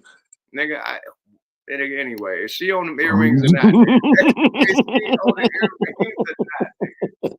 How the fuck is she talking to somebody? She ain't talking to a ghost, nigga. Who the fuck is she talking? She ain't got a phone. It's definitely people around her. Nigga, please. All right, bro. He said people around her. Nigga hit me with the old school 70s. Nigga, please. Yeah, let's go, man. Fair use, man. Okay, Nick, but a dry brine is easier. And do it brine for 24, but 48 hours is best if you have the time. Make sure you guys get a fresh turkey? Yeah. Okay. And so just little, 1 minute out. I have 1 minute. Yeah. Kosher salt, fresh ground pepper. Maybe Who just told her she had 1 minute? All right, let's continue. chop up a little thyme. And then you can mix it even with, okay, so do the salt and pepper all over, like just like lather that baby up, right? On the outside, in the cavity. You could also chop up, but not with the thyme, just the salt and pepper. Mix that up also with some thyme. You could even do a little rosemary if you want, under the skin with some butter before you're gonna cook it. So that butter will just melt in there. And then get a nice big bottle of cheap white wine to baste with butter. Yes, hi. Okay. Yes. If you have time to do a wet brine, that's fine. And do it like... I just thought we should hear this one last time because it is hilarious. You gotta explain this shit right here. This is Earring Gate finest, man. This is the nucleus of the Earring Gate. Let's go, y'all. Fair use. Here's the truth. People would ask me, knowing what you know now, do you wish like you had a third term? And I used to say, you know what, if I could make an arrangement where I had a stand-in, a front man or front woman, and they had an earpiece in, and I was just in my basement in my sweats looking through the stuff, and then I could sort of deliver the lines, but somebody else was doing all the talking and ceremony. I'd be fine with that. I just want to be the one to... Look how excited that nigga was saying that. So in other words, the nigga just said, hell no, I wouldn't want to do that shit again. Nah, he did it. He did it. If he can find me a way that I can do that shit without having to do it, yeah. And if I could make an arrangement, nigga, and I could just sit in my sweats and just train niggas, I got you, man. So you think that with this presidential shit, all that shit is a play, it's set up, it's that, right? You asked me a question. I think that a lot of the candidates are puppets, absolutely, especially with the Democratic Party. They definitely ran by the higher ups. You know what I mean? Even with the Republican Party, they ran by the higher ups. I think Trump is the first independent to come in there and shake shit up. So you don't think Trump is ran by anybody or isn't being puppeted by anybody? Trump definitely got his homeboys, you know, his billionaire boys club homeboys. He definitely gonna look out for his homies, but is he ran by them? No. He gonna look out definitely, but they can't tell Trump what. Trump is off the man. You can't. Nobody could tell Trump what to do, my nigga. So he gonna look out. He gonna, man. Trump got. Man, you see how many motherfuckers was on that stage when he accepted the shit, and then you seen how many people was on stage when she did the you know, did the congratulations. Like all them celebrities and shit, all the people that backed her were nowhere. It was just her by herself. Like everybody in that campaign should have been out there at Howard. All Beyonce, everybody that they paid, Eminem, all the money. She should have congratulated everybody. Everybody go on stage, say what's up. Like it was a great campaign. Like everybody did egg the stallion. Everybody should have been there. You know what Trump did? Had all these people there. Everybody. I mean, as the old saying goes, man, when you laughing, everybody laughing with you. When you're crying by yourself. I think that she did still handle it with a level of decorum by saying, you know what? Okay, cool. No diddy bop. She's gonna have to take that on the chin. The first night they was waiting for her. She skipped out. Like, oh yeah, she definitely went to lick her wounds. She definitely went to lick her wounds. Because she got it was a red wave. It wasn't even that she just barely lost. She got her ass whooped. And it ain't even that she got her ass whooped. The whole Democratic Party got their ass whooped across the board. Across the board, my nigga. Across the board. And that's undeniable, man. So for anybody to keep ranting and raving about that shit or to keep belly aching about the shit ain't belly aching about it. Ain't gonna do shit. It didn't serve Trump no good because he belly ached about the shit and cried about the shit for 4 years. But you know what Trump did? He focused on his base. He focused on his base, and he took advantage, in my opinion, of what the Democratic Party lacked on when it came to the votes that they were so secure in having, or what they thought they were so secure in having. And when you slip or you get too comfortable, and it's going to happen on both sides. If the Republican Party slips and gets too comfortable and thinking that their base isn't going to go anywhere and that can't change, if the Democratic Party slip and get too comfortable and feel like their vote base is not going anywhere, that should change. Them niggas will walk across the street on your ass. That's a fact. And that's what happened on Trump's last campaign. You know, Trump, he lost, period. He lost. And he was up there saying that he won and shit. He couldn't believe it because he got too comfortable. He thought that his people was going to have his back no matter what. And they didn't have his back on that one. But well, they had his back. They just couldn't cheat for him. Right. But regardless of the cheat, you don't need to cheat. Just the voters need to show up, just like they showed up on this one. But the thing was, his advantage was the economy. You know, how the economy is going down right now. That's the advantage. And it was ran by the Democratic Party. So that's why the Democratic Party, everybody voted Republican. Like, fuck everything to Democrat because of economy right now. Everybody's going through some shit right now. First time, like it's a fucking Great Depression. Let's be real. It's a great fucking depression. And we in the middle of World War III. They're not saying that too. Just to be, you know, keep the politics right, not make the government look bad. But we in the middle of a great fucking depression, bro. And everybody is trying to get out of that. They thought that, you know, they feel like Trump gonna get them out of it. And that's why he got voted for this time. How many years removed are we from the pandemic? We only, 4 years removed from the pandemic? You can really to keep it real, you got to only really say like 2. Niggas had more money in the pandemic than they got right now. Let's stop playing, bro. Right. No, I'm saying that for a purpose. The purpose that I'm saying it for is that when that shit happened, it wasn't like the country stopped. The world stopped. And it's no different than when a train is stopping.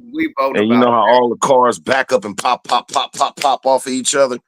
So it takes a while to get everything back in motion.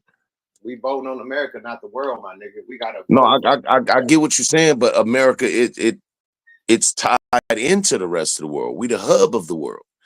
I say that to say this, that when you're dealing with the chain of commerce, everything don't get back to normal tomorrow. Now, has it got back to pre-pandemic levels? Abso-fucking-lutely not. Shit is still expensive. However, are we making strides? And hopefully now under this new leadership, we continue to do so, because that should be most important to every American, is us making strides to get back to that pre-pandemic level, if not lower. That's the plan overall. It should be for every American.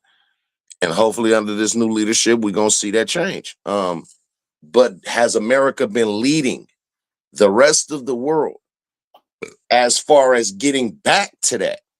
Absolutely as well. I mean, I agree. I agree. But at the end of the day, man, this was a vote for America, man. America just tired of the bullshit, man, period. And going with the Democrats. Definitely a vote for change. It's definitely a vote for change. It's a vote for change. That's it, man. Trump ain't no hell of a nigga. He got his faults. He got his, shit that people don't like about him. But it's about change, my nigga. I'm going to play her speech right now. Let's play her speech. Everybody want to hear her speech. Let's do this. Let's get it. Let's get a shout out to the Democrats. But she had a lot of spice coming from this, though. It didn't seem like she wanted to, like, challenge the vote. So I'm like, I don't know, man. You tell me what you get from this. Fair use. Let's go. Okay. Good afternoon.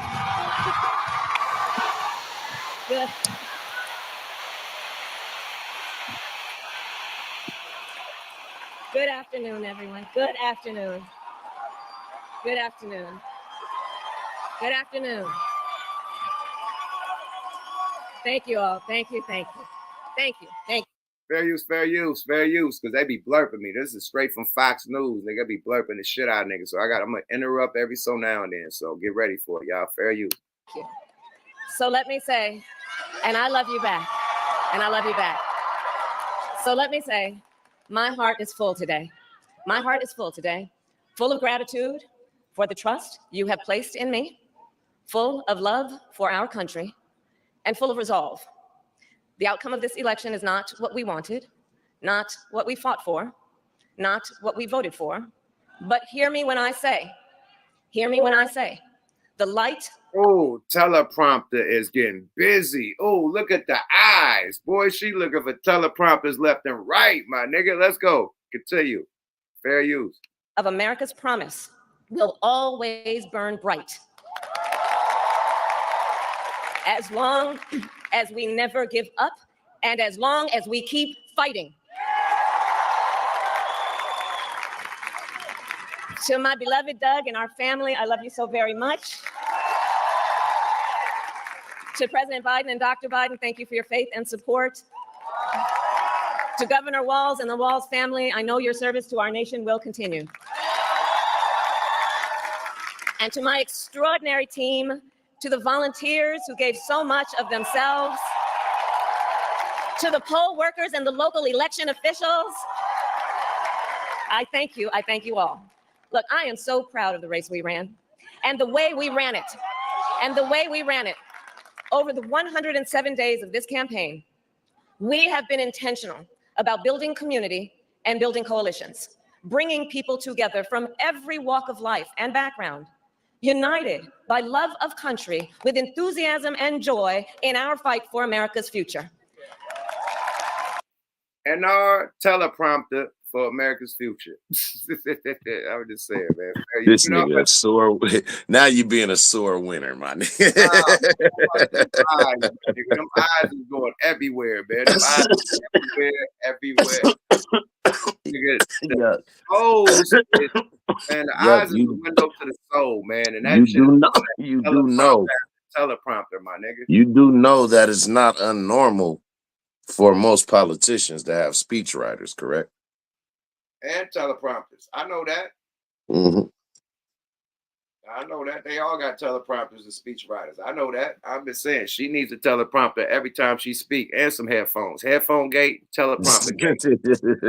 Oh, my nigga, fair use. And we did it with the knowledge that we all have so much more in common than what separates us. Now, I know folks are feeling and experiencing a range of emotions right now. I get it. But we must accept the results of this election. Earlier today, I spoke with President-elect Trump and congratulated him on his victory. I also told him that we will help him and his team with their transition, and that we will engage in a peaceful transfer of power.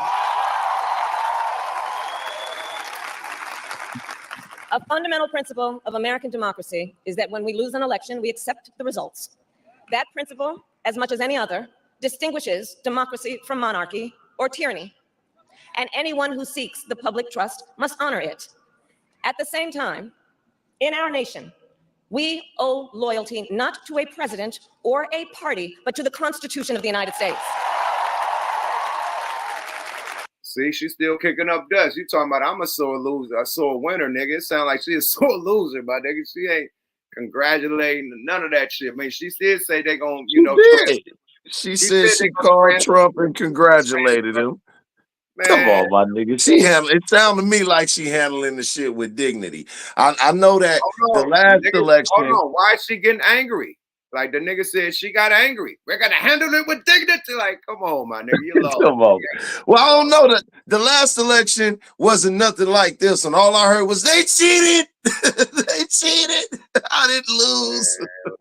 Man. So I mean, she sounds real dignified, man, compared to what I've heard previously, man. My thing is this: you never. I assume we both grown men. We've been in a lot of relationships, right? Mm-hmm. What they always say, man, a scorned woman is the most deadliest woman ever. She's scorned, nigga. So she's not gonna really be extra cool with it, nigga. She's still like, nigga, fuck this nigga in her speech. In so many words, nigga. Let's continue. Well, I don't think nobody takes an ass whooping with a smile. Okay, cool. I'm glad you said but that. But it is a way to be dignified about the shit and just not be on no punk shit. Nigga. Look at her game face, nigga. She about business right now, nigga. She ain't about no bullshit. She ain't about no happy dappy shit. I'm so happy. None of that shit. She want all the fucking smoke records. She about to talk some little slick shit. You know what I mean? Mm-hmm. She gave Trump one shout out. That was like in the first 4 minutes. Now she about to go 6 minutes talking shit about. Let's go. Why? She got like subliminals like a rapper. Like she's subliminally like cooking this nigga, man. Like, watch this. Let's go. Fair use. And loyalty to our conscience and to our God. My allegiance to all three is why I am here to say, while I concede this election, I do not concede the fight that fueled this campaign. Hold on. That's why I'm here to say. Like she's reading a teleprompter. This nigga putting dubs. I'm here to say. Like, no, nigga. Like, why should you say that's why I'm here to say? That's why this nigga putting dubs on the whip, boy. So why she just pause on all them words? She could have said, that's why I'm here to say. She said, that's why I'm here to say. Like, yo, you funny, yeah. Yo, you funny as fuck, bro. Nigga. Bro, my nigga. Come on, my nigga. This nigga crazy, blood. She just talk like a Bruce Lee movie, my nigga. She just talk like a Bruce Lee movie, my nigga, where they be doing the words over. Welcome back to Kung Fu Theater. That's why I'm here to say. Nigga, stop. Let's go, y'all. Fair use. Hong Kong Fooey. That bitch had the Hong Kong Fooey voice. Let's go, y'all. Fair use. Hold on, the nigga said flavor in your ear. Remix. I'm done. Hey man, gotta let y'all dance, man. It'd be unfair to take your party away from you. Party on, nigga. I'm done, my nigga. Hey, the gang going crazy, sick, man. But look at her face, man. Like, poor woman. Like she's hella mad. And she looking at the prompter, hella mad. Let's go, y'all. I can't do this teleprompter. Let's go, y'all. Fair use. This nigga Yuck having fun with this one. The fight for freedom, for opportunity, for fairness, and the dignity of all people. A fight for the ideals at the heart of our nation, the ideals that reflect America at our best. That is a fight I will never give up. I will never give up the fight for a future where Americans can pursue their dreams, ambitions, and aspirations, where the women of America have the freedom to make decisions about their own body and not have their government telling them what to do. Man, what's that, man? That's super subliminals, my nigga. Dumbass, you know them niggas passed that law. Super, I mean the Supreme Court, but you know they had influence on that. That's shots, nigga. Pew pew. She got a gun out, my nigga. She pew in this nigga, man. What was that? Tell me what was that? That ain't no concede, my nigga. We're not gonna do this.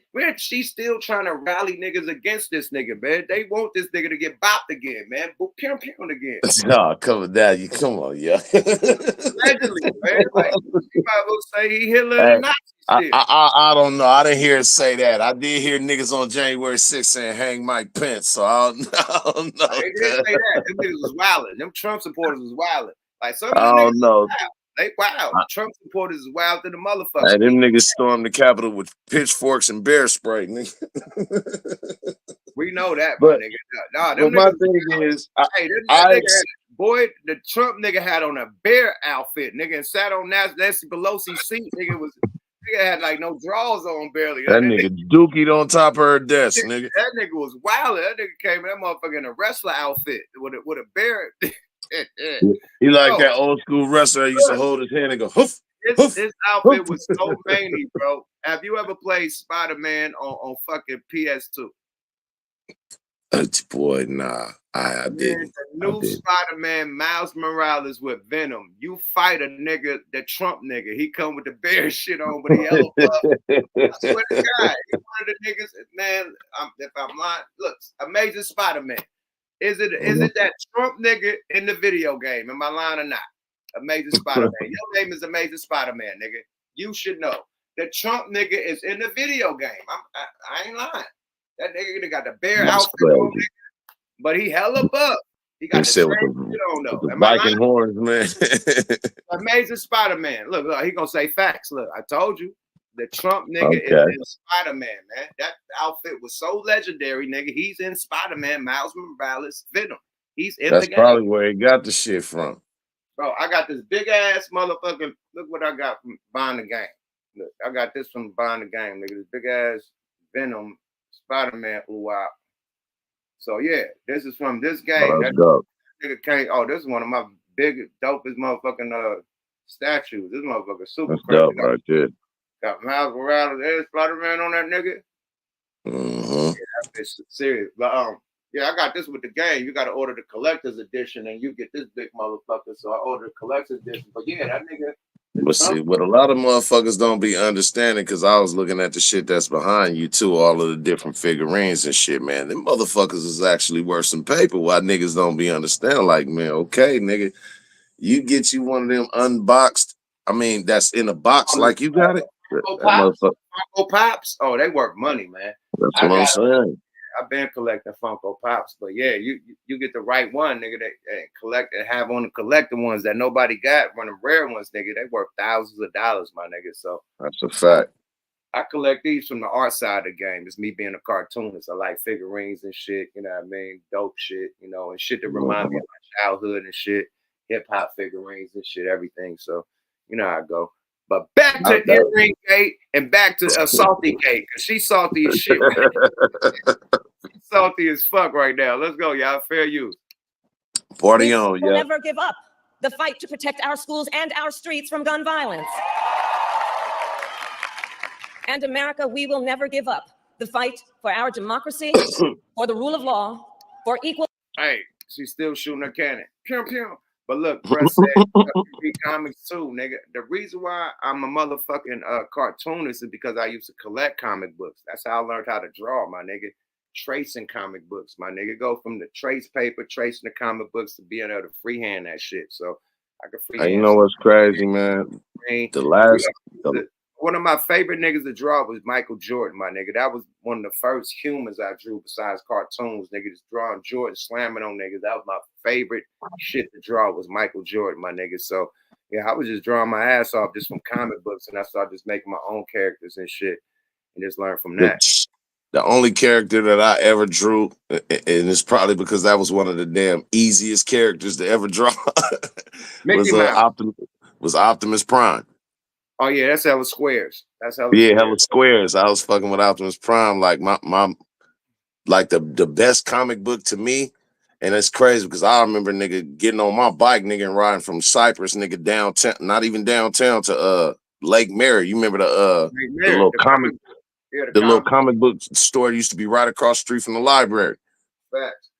And nigga, they had it was a big ass black special episode comic book of it was a Batman comic book.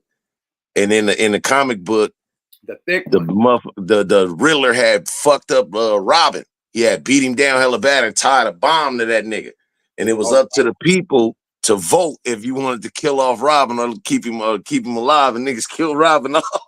Oh wow. It's funny because that same spot it's downtown Oakland, you know, on the lake.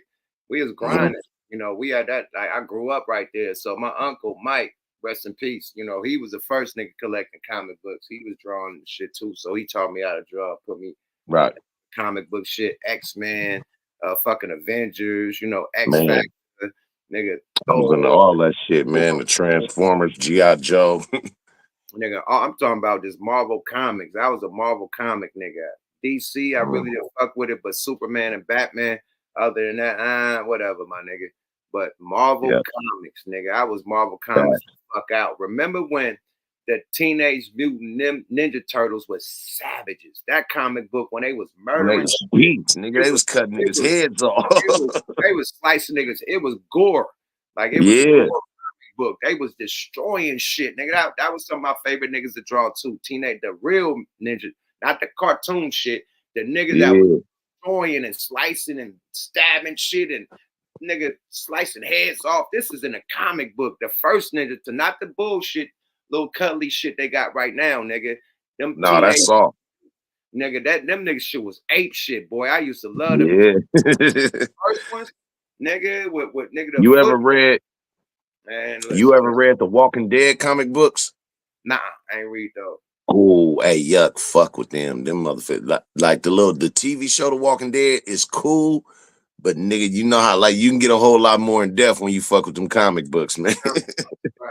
Right. And then one of my favorites was Spider-Man, nigga. I love Spider-Man, my nigga. That was my favorite, my nigga. I could free draw Spider-Man right now. That's why I got all the Spider-Man shit. That was one of my favorite fucking characters, Spider-Man.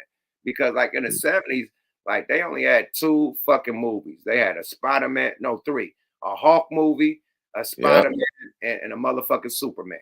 That's it. I love Superman. I love Spider-Man, the Hawk, whatever. But them 2, Superman and Spider-Man, and you know why they was the American dream because they both had red, white, and blue as their outfit. Come on, man. Spider-Man was the hardest motherfucker, man. I remember watching the old school cartoon. Spider-Man does whatever a spider can. You know, the old school one, the one that like, come on, Spider-Man. So since I was little, my nigga, Spider-Man was that nigga. So period. That was the original one right there, man. Spider-Man and Superman. It was either Spider-Man or Superman. Them 2 niggas was the niggas when we was little. And then everybody started being a nigga, man. But see, like a lot of people don't know that the X-Men was basically based on like when you had Magneto and Professor X represented. A lot of people don't know they represented Magneto. Represented. Batman was the nigga too. Spider-Man, Superman, and Batman. Them 3 niggas was the main. Spider-Man, definitely. Batman and Superman. Them 3 niggas was the main niggas, and then everybody else came. The Hawk had a little shit going on too, but the main superstars was Spider-Man, Batman, and Superman. Facts. That's a fact. Fact. That's a motherfucking fact, man. Spider-Man, Batman was first. Batman was the nigga that was killing it in the 70s with the Batman and Robin and shit. Then the Spider-Man Batman shit was way more litter than Spider-Man. Then Hell Superman, yeah, you go back to Eartha Kitt was Batman. Batman was that nigga, man, period. So yeah, Batman, we can't forget Batman and Robin. They was the first, period. Yeah, dynamic duo, man. Dynamic duo, man. You know what I mean? Hey, nigga, the Fantastic Four said, "Don't sleep on me." They said X-Men, Green, Juggernaut. Captain America too. Yeah, he came kind of late though. Cap came, yeah, but like kind of late. Batman was a nigga. Period. Before Spider-Man or Superman, Batman was that nigga. See, a lot of niggas don't know that the X-Men was made in the 60s, and Magneto represented Malcolm X, and Professor X represented Martin Luther King. Facts. Facts. You feel me? One of them was just like, man, let's just try to be peaceful. The Black Panther represented the Black Panthers, my nigga. Yeah, man, that shit was crazy because both of their ideologies made sense. It's like on one hand, yeah, a motherfucker want to try to live in peace, but on the other hand, it's like if peace means that you keeping your foot up my ass, then hell no, nigga, we gonna get down right here. Right. And that's what Magneto was on. Magneto like, nigga, fuck these niggas. Yeah, my favorite nigga out of them was Wolverine. That was my nigga. He was Wolverine. Drinking, smoking cigarettes. He was the cutthroat. Yeah, Wolverine was a cutthroat. I know how to draw Wolverine like a motherfucker. I could freehand him all day. That was one of my favorite niggas besides Spider-Man. Spider-Man, Wolverine. It was my niggas. Them two. I fucked with Wolverine. I fucked with Nightcrawler. And from the X-Men. He wasn't really X-Men more than he was X-Force, but I always fucked with Deadpool. Deadpool was my nigga. Yeah, Deadpool was straight. Deadpool hella funny. You know what I mean? Any dude I like any nigga that was doing a ninja shit. Like when I was collecting shows, nigga fucking Snake Eyes and Storm Shadow was my best. Come on, man. When you could find a coke white Storm Shadow, you was that nigga, boy. Period. Man, you was that nigga.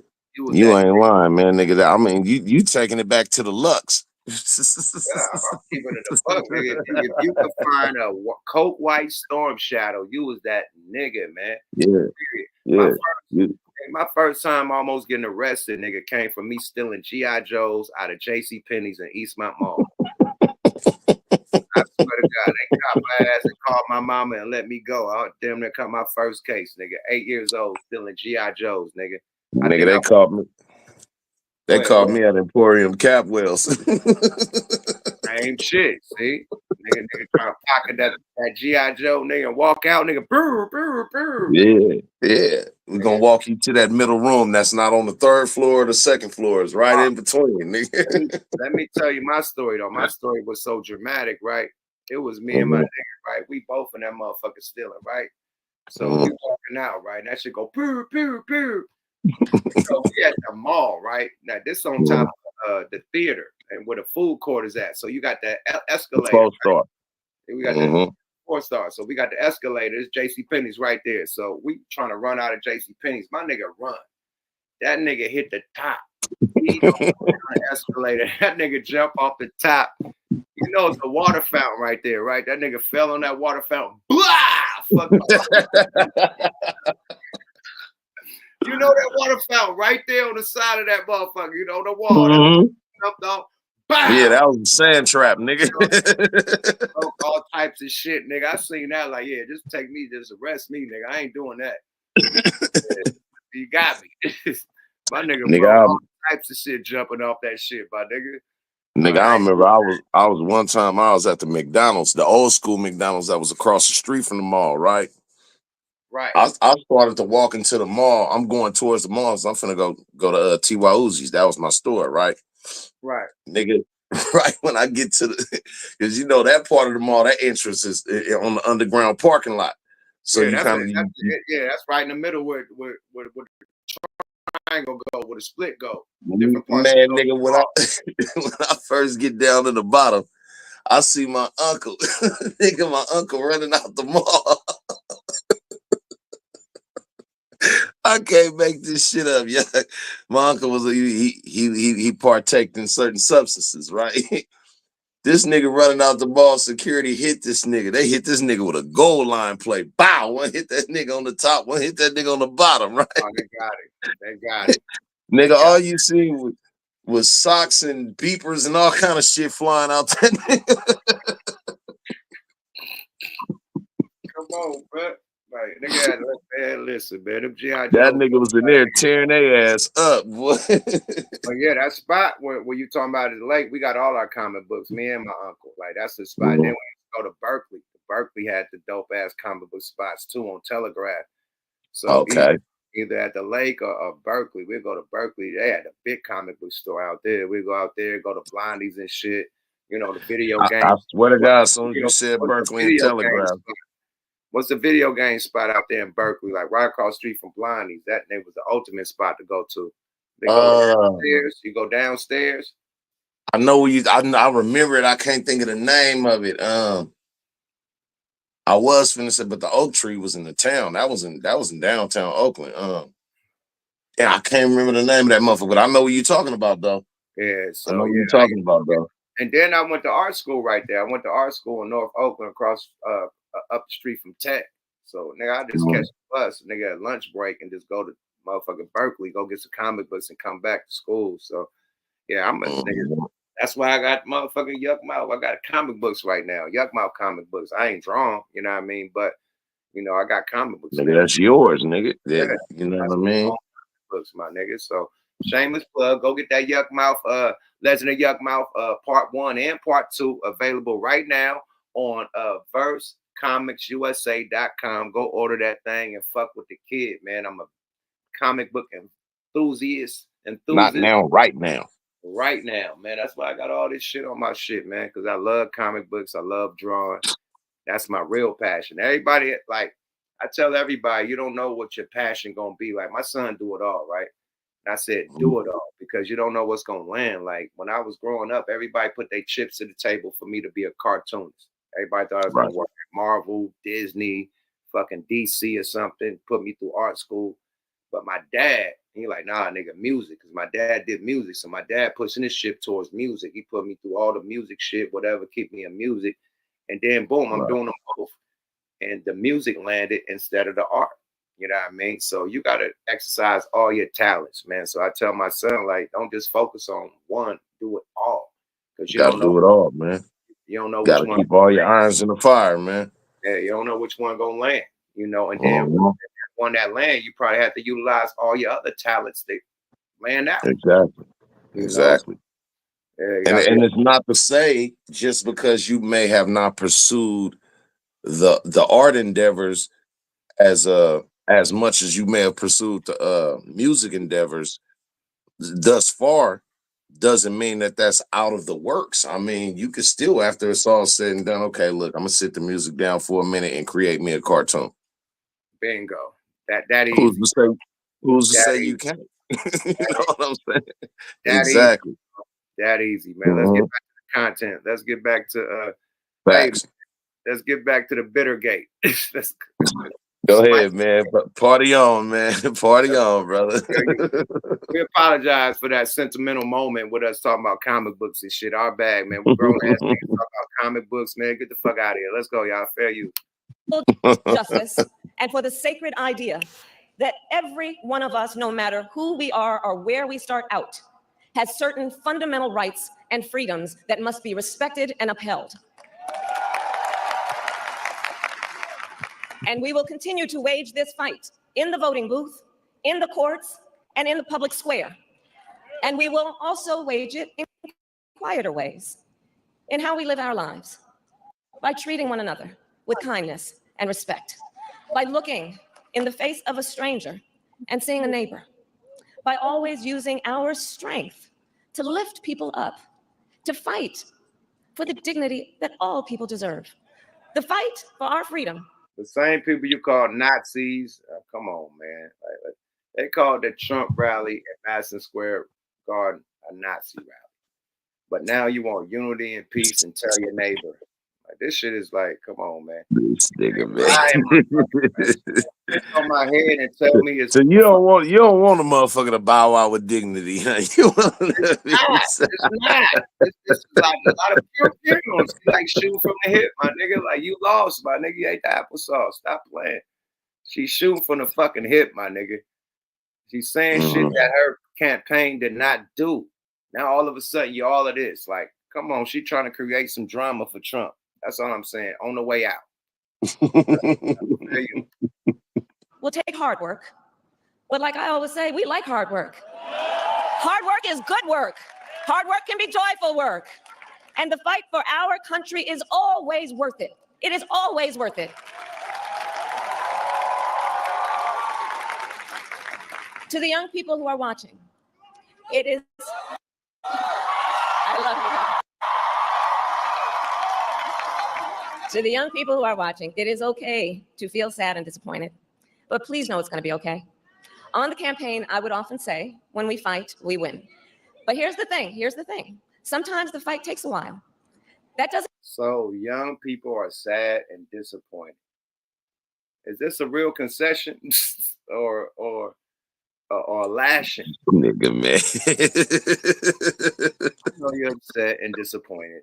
Like, why we can't be happy? Like, why we can't be for real and be happy? Why the kids can't be happy? Why the kids can't be happy that they ain't got a transformer coming through their classroom with a G-string on and their balls hanging out, trying to teach them about something that they man, yeah, you, oh my God. they become a teenager or a grown-up. Like, let's stop playing, my nigga. Hey, they going to school as little boys and coming back as little girls, huh? Come on, bro. That's fast. In the fourth grade. Somebody, the kids are unhappy. The kids are happy, man. Let the kids be the kids. Let the kids play with motherfuckers. This nigga Yuck is a sour winner like a motherfucker. I'll see you shoot more subliminals than her shit. I gotta back because it's disrespectful, my nigga. You can't do this in my face, my nigga. We happy, my nigga. The kids is happy. The fuck? Oh man. After outcome, how you know what the kids think? You ain't no motherfucking kid. Last time I checked, you in your 60s. Stop playing. You ain't no motherfucking kid. Kid gate. Let's go, y'all. Fair use. Doesn't mean we won't win. That doesn't mean we won't win. The important thing is don't ever give up. Don't ever give up. Don't ever stop trying to make the world a better place. You have power. You have power. And don't you ever listen when anyone tells you something is impossible because it has never been done before. You have the capacity to do extraordinary good in the world. And so to everyone who is watching, do not despair. This is not a time to throw up our hands. This is a time to roll up our sleeves. This is a time to organize, to mobilize, and to stay engaged for the sake of freedom and justice and the future that we all know we can build together. Look, many of you know I started out as a prosecutor, and throughout my career, I saw people at some of the worst times in their lives. Hold up, Big Swole up. Did she say organize and mobilize? That sound like, hey, what the niggas say? Hey, what them niggas say? Stand off. What he told them niggas, frat boys. Stand down and stand by, man. Yeah. Proud boys, stand off, stand by. Like, hold on, man. The fuck you need to mobilize about? You lost. The fuck you mobilizing? Y'all lost the Senate. Y'all damn near about to lose the House, and you lost the president. How you gonna mobilize? I'll wait. Well, that's the thing. That's what she's saying. She's expressing to her constituents, to her followers, to her supporters that, hey, we may have lost, but you can do two things about it. You can either roll up and crawl up under a rock and die, or you can roll up your sleeves and get to work and actually give the people. Roll up your sleeves and do. Listen to what I'm saying. Listen to what I'm saying. Either you can roll up under a rock and die, or you can roll up your sleeves and get to work and give the people what they want. That's going to make them want to vote for you. If it's worth their vote, then you have to make it worth it. Mobilize sound like you about to create a new version of the Black Panthers. That sound like mobilize. I thought you was going to say January 6th. Yeah, no, I ain't gonna disrespect. But it sounds like you mobilize, you creating a fashion, you know what I mean? Or mobilizing, like, fuck it. Let's say the Proud Boys. That sound like mobilizing. You know what I mean? It don't mobilize, it don't sound like no peaceful shit to me. It sounds like a militia or something being created. Allegedly, man. Fuck it, man. Yeah, trolling like a motherfucker. It's the wrong way, man. Fuck it. Let's go, y'all. Fair use. They gonna mobilize peacefully. Let's go, y'all. Fair use. People who had suffered great harm They gonna mobilize and great pain. peacefully. Fuck it. And yet found within themselves the strength and the courage and the resolve to take the stand, to take a stand, to fight for justice, to fight for themselves, to fight for others. So let their courage be our inspiration. Let their determination be our charge. And I'll close with this. There's an adage an historian once called a law of history, true of every society across the ages. The adage is, only when it is dark enough can you see the stars. I know many people feel like we are entering a dark time, but for the benefit of us all, I hope that is not the case. But here's the thing, America, if it is, let us fill the sky with the light of a brilliant, brilliant billion of stars. The light of optimism, of faith, of truth, and service.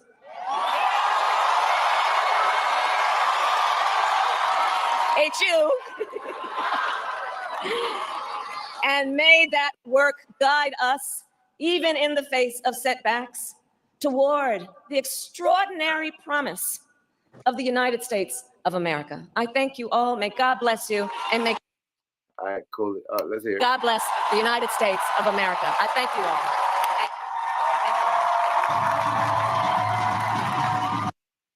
Kamala Harris, you're fired. Get your ass out of here with that babbling bullshit. She just said we in dark times and we gotta light up the sky. How the fuck we in dark times? We in dark times now because you're motherfucking whatever. Not you. I blame it on Frank. Sleepy ass Joe. You was vacationing too. We didn't see none of you niggas out there. You know what you about to see? Trump online every day. That nigga, when last time he was the president, we didn't get a day without talking about some shit like,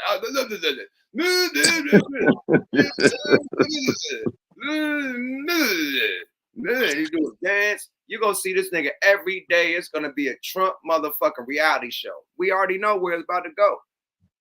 Period. Trump is gonna be on TV every fucking day. Now, did you? Well, I don't want him on TV every day. I want him to get to work and start meeting some of them promises. Now check this out. Now like you said, the ball is in a court. I want to ask you. This is last time. We ain't gonna never get Trump again, right? So Pete, That's correct. Who you got running for the next one? Who's gonna be the Democratic runner? Who's gonna be the Republican runner for the next run? 2008. Who gonna be the, 2028? 2028. Who gonna be the runner for 2028? From a Democratic and a Republican. It's gonna be brand new. Trump can't run no more. I mean, I don't know. I mean, I guess we can take this 4 years to kind of look into it. Me, as far as on the Republican side, I would probably say, I'm pretty sure that especially if this term goes good for Donald Trump, then JD Vance is going to try to run. I'm thinking that. On the Democrat side, I would personally like to see what's the cat name from out of Brooklyn? He's a senator out of Brooklyn. Hakeem Jeffries run. So, I mean, I don't know. It's too early to really tell because you got a person that's gonna never be president again. So it's all back up a toss up. It's like it's not no one person trying to defend or to be reelected. You know what I'm saying? Nobody's getting reelected after Donald Trump's term is over. It's going to be up in the air for whoever. So I think that with the Republicans running everything, this is really going to show that it's time to either put up or shut up. I think that by them having the helm of every part of government, from the Congress to the presidency to a majority of the Supreme Court, it's all in there. It's all in there. The ball is in their court now. So, like I said, if they fuck up or if this country goes further into what they've been complaining about, they have nobody else to blame. However, if they move this country forward, then they have nobody else to share that credit with. And all credit goes to them. And anybody who was a naysayer about it is going to have to drink a tall glass to shut the fuck up. It would definitely work in the favor of whoever's going to run for the Republican Party after, by seeing what this Republican Party that's coming up next is going to produce. That's my thoughts on the shit. That's what I think. I think it's going to be J.D. Vance versus Gavin Newsom. You think Galvin might run? He's the spice. He's the young phase. He's the spark. I think Galvin is gonna run, my nigga. If not Galvin, it's gonna have to be Kamala again. But if they want to go in a new young direction, it's gonna be Galvin versus Vince. You know what I mean? That's gonna be the race to me. Or if Kamala come back, but it's definitely Gavin Newsom, my nigga. He's the most famous out of all the Democrats besides. You know, I don't know. You got to look at Hakeem Jeffries. That man's the House Minority Speaker right now. I mean, he has a pretty powerful position. Them too. He could go too. Them too. You know? Them too. But Galvin fucked up California, so I don't see nobody vote for him. Yeah, he's gonna have a lot of problems with that because of the whole scandal with that, plus the scandal with him working backroom deals with PG&E. So I mean, there's that. Yeah. So it's a lot of shit with Gavin Newsom. I mean, you know, that nigga's a player though. That nigga knocked his old college roommate's wife for some bullshit. You know what's name is his ex bitch. One of the Trumps is his ex bitch. Oh shit. Okay, so he definitely will lose. You know what I mean? Because nobody has in California. I don't know. I don't see, like, the Democrats got to restructure. They need a new independent that's gonna be a Democrat, like an independent billionaire. That'll be a Democrat face. You know what I mean? That'll give them hope because the old party is dusted. Period. Dusted and disgusted. I agree. I mean, the old party definitely did some things to move the needle. However, you can't live off of old shit forever. You have to be fresh. You know, you have to have young, fresh blood in there that's gonna move the ideas of what the Democratic Party is supposed to be representing forward. If not, then you can't expect the people who you depended on to vote for you to be there. They're not. And that just showed it because, again, this wasn't just a win for Donald Trump on an electoral level. It was also a win for him on the popular vote. It was a win for the Senate. It was a win for the House, the whole Congress. So that should be the biggest message to Democrats that you ever could need. If the Democratic Party is so for the American people more than the Republican Party, prove it. Agreed. I think you got to fight fire with fire. You know what I mean? That nigga Trump got money. They need somebody in that bitch with money. On the female side of the game, if they come with Oprah Winfrey, they might have a headache. If Oprah runs, they might have a fucking headache, bro. Oprah Winfrey, they might have a headache, bro. Because let's go back to history. Ronald Reagan was an actor and won because how popular he was as an actor, my nigga. Definitely. So, not only the motherfucking president of the United States, but the governor of motherfucking California as well. Right. But look, Oprah having billions of dollars, that probably worked for them. They don't need no broke nigga trying to run. They need a billionaire, period, because Trump set the standard. You got to have some money to be the boy, period. I think if they run with Oprah or some type of billionaire, it's going to work for them. An independent bill, but Oprah would be some shit. So do you think in your opinion, do you think that this country is getting to the point where we're electing celebrities to do the job of people that was trained for it as versus to, because I mean, okay, some can argue that we did it. We elected Arnold Schwarzenegger, governor of California. We elected Reagan, governor of California, and the president. Trump is fucking from the fucking the Apprentice. And he got elected as the president. So yeah, I think that has a lot to do with it. How? Because you said he just won a popular vote. That has to do with the popular vote, my nigga.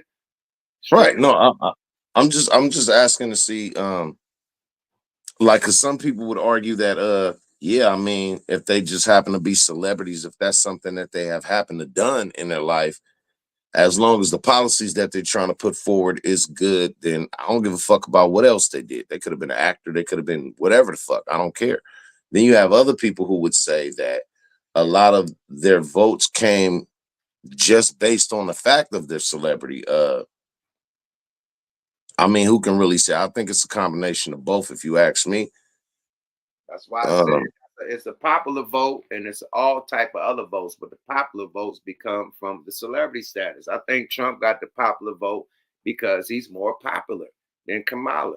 Like far as his history, the Apprentice, you know, him having Trump towers and casinos all around America and around the world and shit, resorts and shit, all types of penthouse buildings and shit in Manhattan and shit. Like his name, I just left Vegas. This nigga name is big as fuck on Trump Towers with gold windows, golden fucking big ass buildings. Say Trump on it. They said he went bankrupt. Them casinos is still going, my nigga. Them penthouses and shit and condos is still going. Now, when them shit start getting shut down and he ain't got no casinos no more, then you could say he went bankrupt 1,000 times, he broke. I can't tell. When you come to America and you a motherfucking dictator or, you know what I mean, a politician or something from, or a president from another country, you flying in, you seeing this nigga name on buildings, man. And this nigga take you to his Mar-a-Lago spot or take you to this motherfucking big ass building he got at that building. Right. You looking like this is a lot of motherfucking power for a president in America. You don't got an Obama casino. You don't got a motherfucking Kamala casino. You don't got a Bill Clinton casino. None of that. You have Trump towers and Trump casinos and Trump this and Trump like what? It's like Elon Musk is the president or something like that. On that type of level. I think Elon got more money than Trump, but it's on the same type of level, my nigga. It's on, and they respect that, my nigga. Like this nigga really run America. Not only he the president, but the infrastructure also. When you fucking with these dictators and the people in North Korea and them, they run that shit. They own shit. Well, one thing for sure is that Elon and Trump, oil, they run shit. They own shit. Elon and Trump, I can definitely say, are definitely not the same. That nigga Elon Musk can go fuck off Trump's whole net worth one check, weekend, a weekend in Vegas. You know? Nah, he did that with Twitter. Nigga, he bought yeah, Twitter. you feel me? That nigga did that shit like 8 times over with Twitter. So no, they ain't on the same playing field, man. I mean, a lot of people. Now, if the Democrats had, if the Democrats had Elon Musk and he run against, now you're cooking with grease, my nigga. You cooking with grease. So you would think that Elon Musk would be a puppet master to whoever he's paying and contributing to, correct? I'm gonna keep it a buck. I think at the Vince it's Elon. That's next.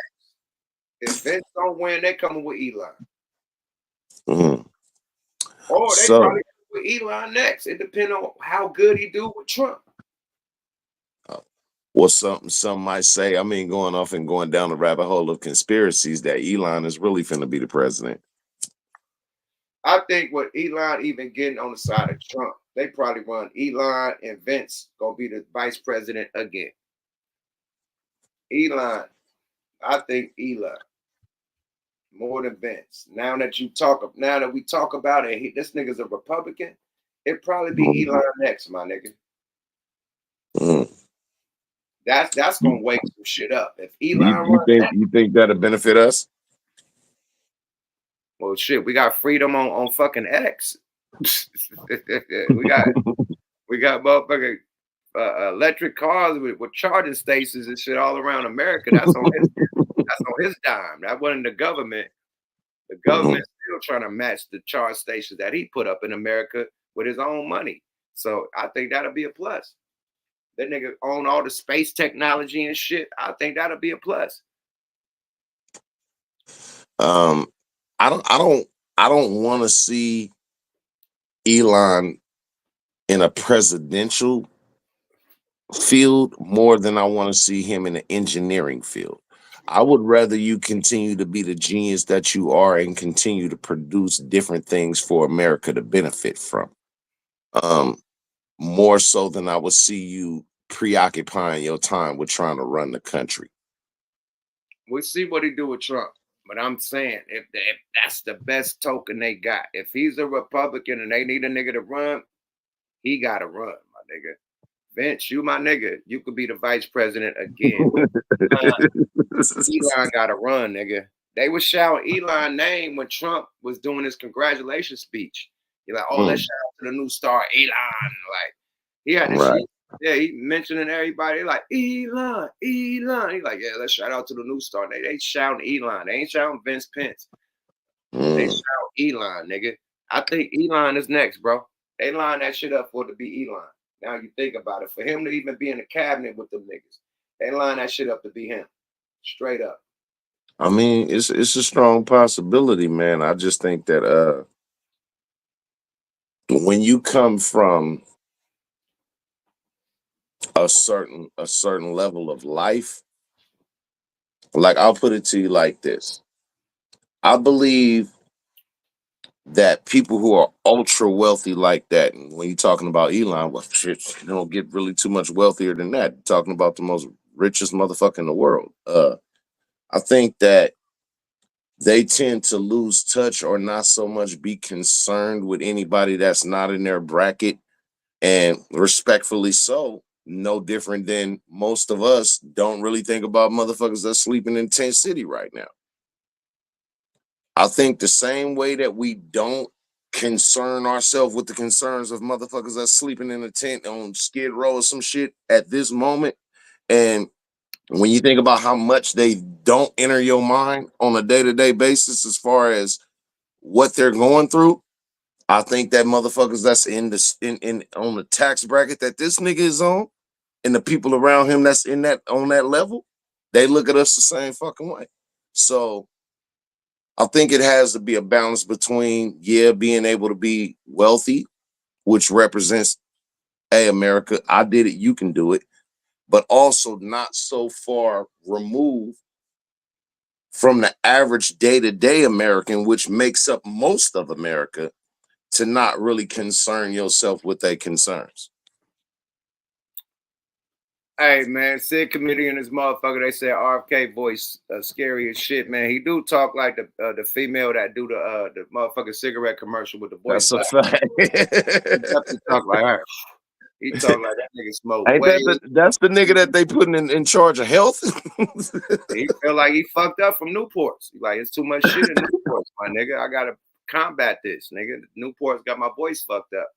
You know, so he was. Well, I'm gonna keep it 100 with you, man. I know. And this is hold on, let me land. That nigga was smoking Newport Filter Kings. You know what I mean? The ones that you can't buy no more. The menthols. He was smoking menthol Filter Kings. Right. And the nigga lost his voice, nigga. That's why menthols is fucking banned in California. Like, California, you can get menthols everywhere. That nigga was smoking pure menthols, lost his voice, damn near lost his teeth. You know what I mean? And it's like, bro, we gotta combat this shit, man. So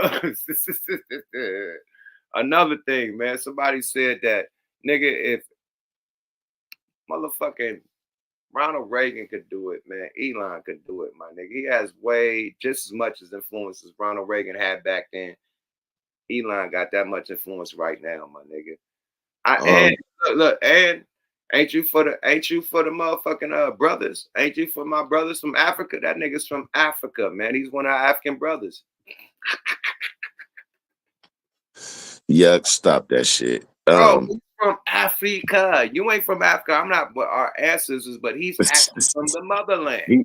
He's from Africa, but he's not African. He's from I'll put it like that. But how he was born in South Africa. Okay, Let me tell you this. Okay. The thing that y'all don't know about Elon, his technology come from hieroglyphics. He brag on it. All my technology I got is from African hieroglyphics, my nigga. Study that.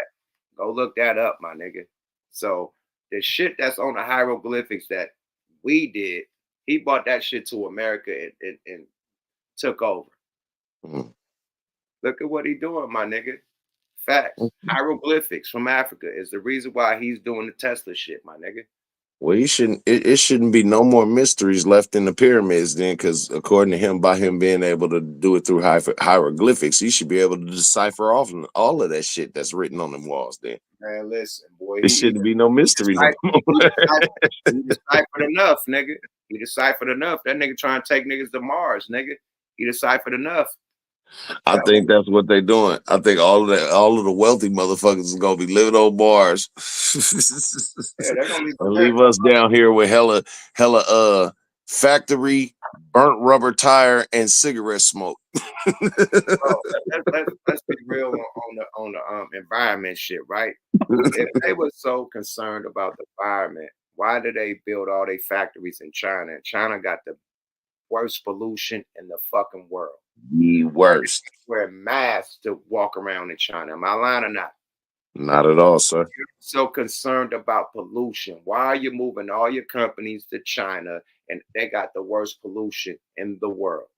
Now, you will want to shut China pollution down first. If you were concerned about green, real green shit, green air, you know, greenhouse gases, gas, all that, you would shut China shit down first because they got the worst pollution in the world, right?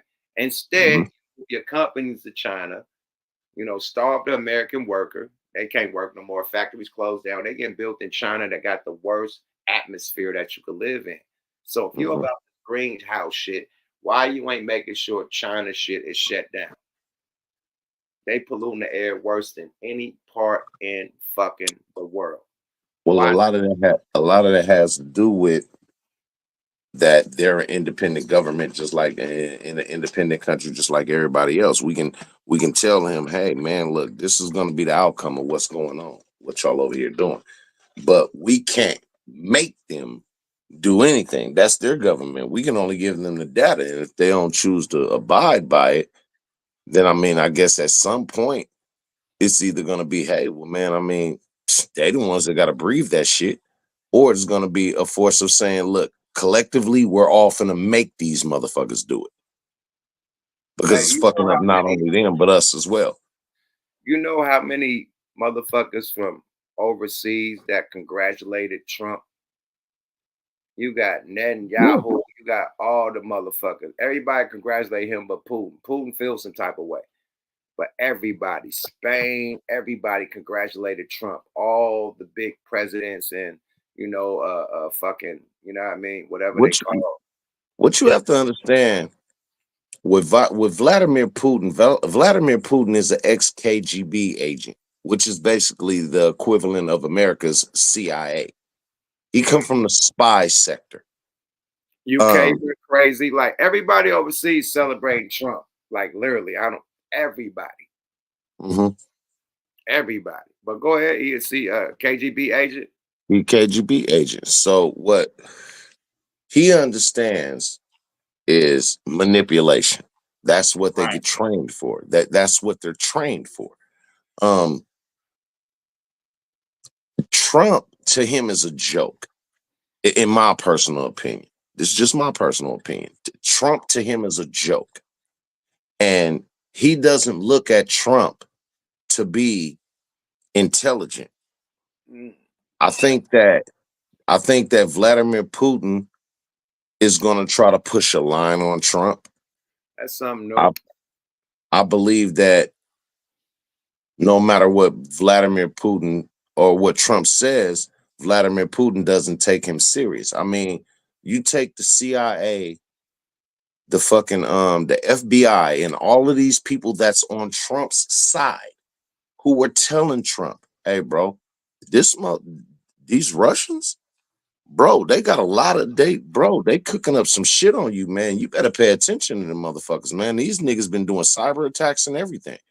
This motherfucker stood in front of the people that's from America who's telling him what's going on and said, well, if Vladimir Putin said that he didn't do it, then I have no reason to disagree with him or not believe him.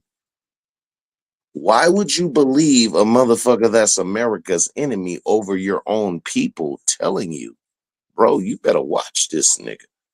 Now, Putin didn't congratulate the nigga. Out of all the the pundits, all the, people from, different countries.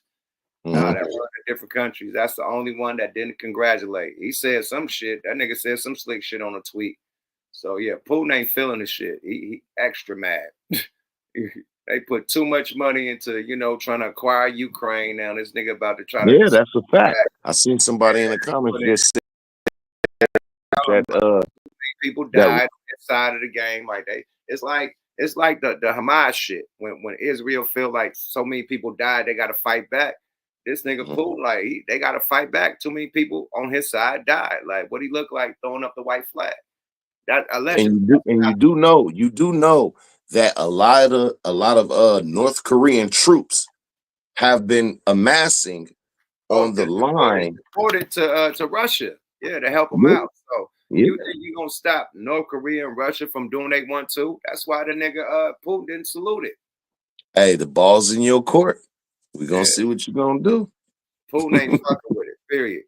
Putin ain't fucking with it at all. But let's hear what Charlamagne got to say about this shit, man. Fair use. Big shout out to Anton Daniels. I was against this dude at one point in time, but we chopped it up. We did a live together, man, and I got a different understanding, man.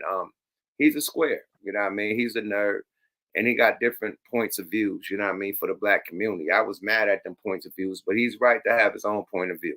You know what I mean? Period. I can't beef with a man for his point of view. We all That's man shit. That's man shit. You know what I mean? All agree to disagree. It's no reason why I should clown this nigga because his points of views. You know what I mean? Period. But he has great content, man. So salute to Anton Daniels. And this is coming from Anton Daniels podcast, Millionaire Podcast. Fair use, man. Let's go. This is Charlamagne reacting to people vote for Trump. Let's go, y'all. And they spoke loud and clear. Donald Trump will be the 47th president of the United States of America. I have friends on the right. I have friends on the left. I have friends in the independents. And regardless of who we all decided to vote for yesterday, guess what?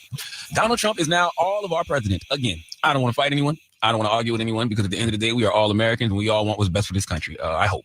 Okay, I know today Democrats are going to be looking for someone to blame. Let me be the first to tell you it's not just one thing. I personally feel like Donald Trump speaks to people's grievances. It's so emotional. I know people are going to talk about misinformation and the dumbing down of society. I understand all of that, but you don't have to be intelligent to know you can't pay your bills. You don't have to be intelligent to know you can't afford groceries. People will forget what you did. They will forget what you said, but they will never forget how you made them feel. And to millions of Americans, tens of millions of Americans, they simply felt financially better when Trump was in office. I don't think it's fair to just chalk up, Trump winning to racism, sexism, homophobia, anti-Semitism. Yes, he tapped into all of the worst things America has ever had to offer. And there are a lot of people who agree with his rhetoric and voted for him because of those reasons. But I truly believe most people voted for him because they want more money in their pocket and they want to feel safe. Look, I know the economy does better under Democrat presidents, but Democrats haven't been able to make the American people believe that.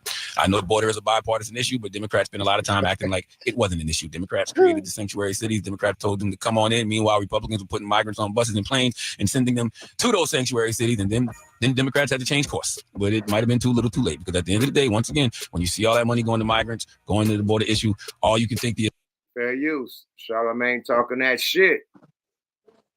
We gotta land with a little fair use, man, or I get blurred, man. Anton Daniels, he got a system going there. It blurred me too, my nigga.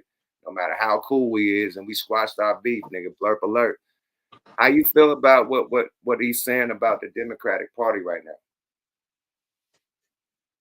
I'll put the alley-oop out there too for some other people who want to tap in because this is a real emotional thing. I want some more Democratic Party people to tap in. Tell me your grievances, and Republican Party people tap in, both parties, man, tap in. Like at the end of the day, we all Americans, man. We all got to deal with this shit. Like I say, we all on the Titanic. It's either going to sink or that shit going to float to Treasure Island. But we stuck on this motherfucker, which is called America. So that bitch could either sink or float. And right now we is in the middle of fucking sinking, my nigga. So if somebody coming with some shit to repair the boat and get us there, let's see if they can repair the boat. If not, we're going to keep on sinking, my nigga. It is what it is. How you feel about that, Calico? So he dipped off. Let's get to the content. Let's go, y'all. Fair use.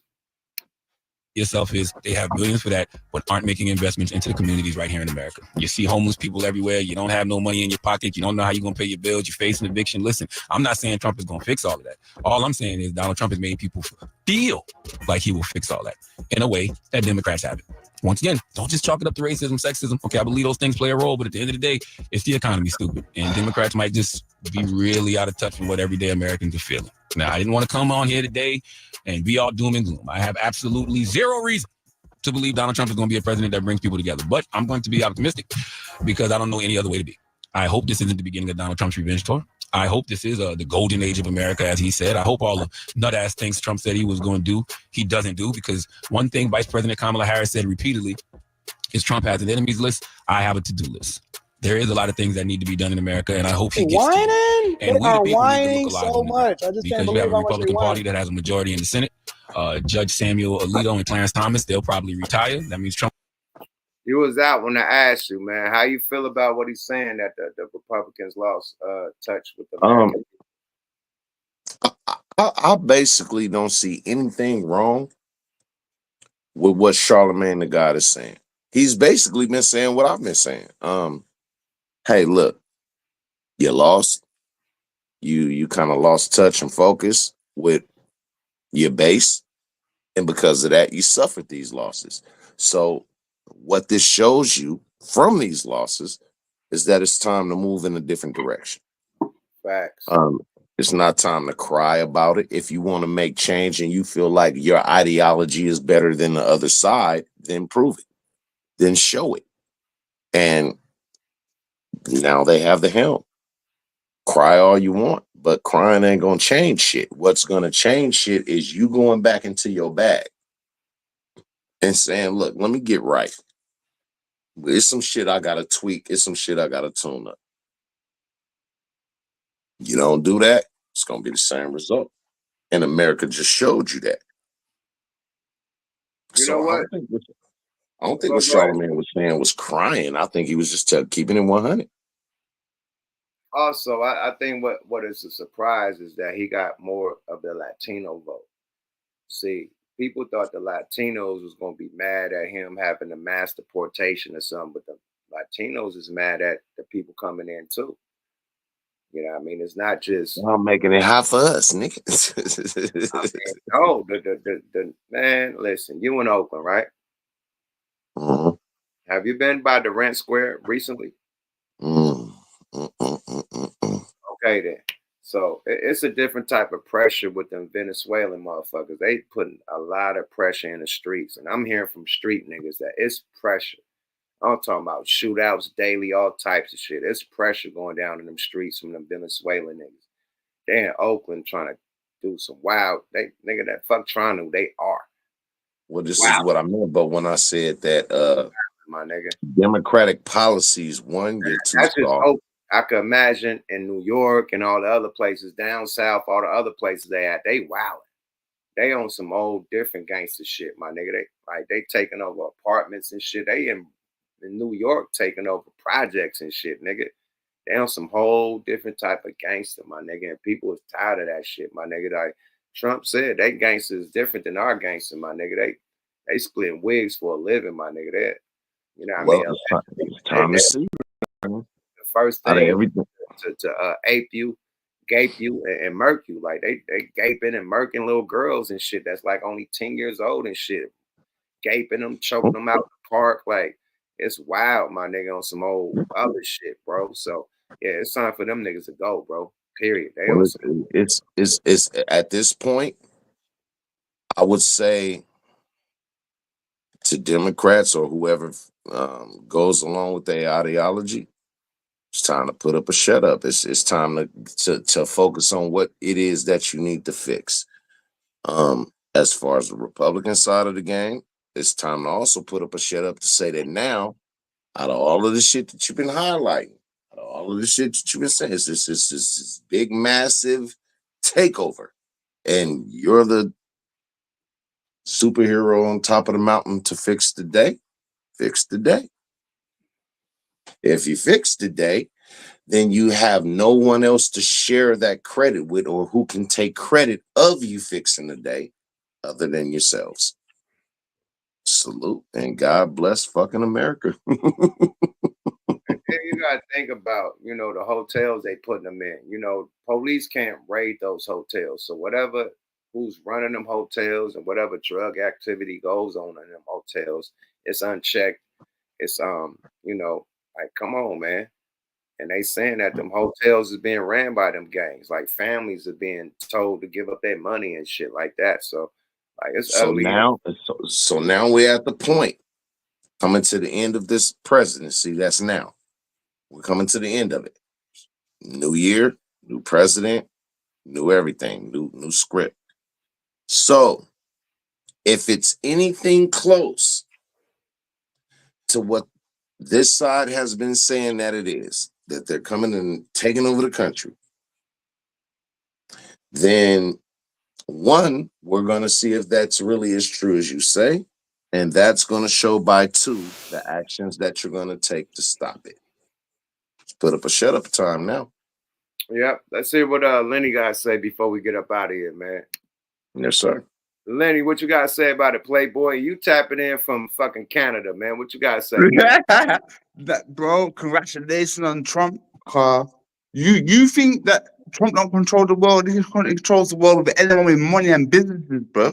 They feel the differences, bro. Because I remember I was in Ireland, the burger shop man's like, we should have voted for Trump. Everyone's saying Trump. See, anyone with money, you got money, yeah. Trump the man. Like, if you're broke, you just go for Harris and say she's black and we vote because we're black, but it don't work like that, man. Trump is a big contributor to this world, bigger than Elon. Elon thinking about the future. He's not thinking about people now and today. Waste my time, waste everyone else's time.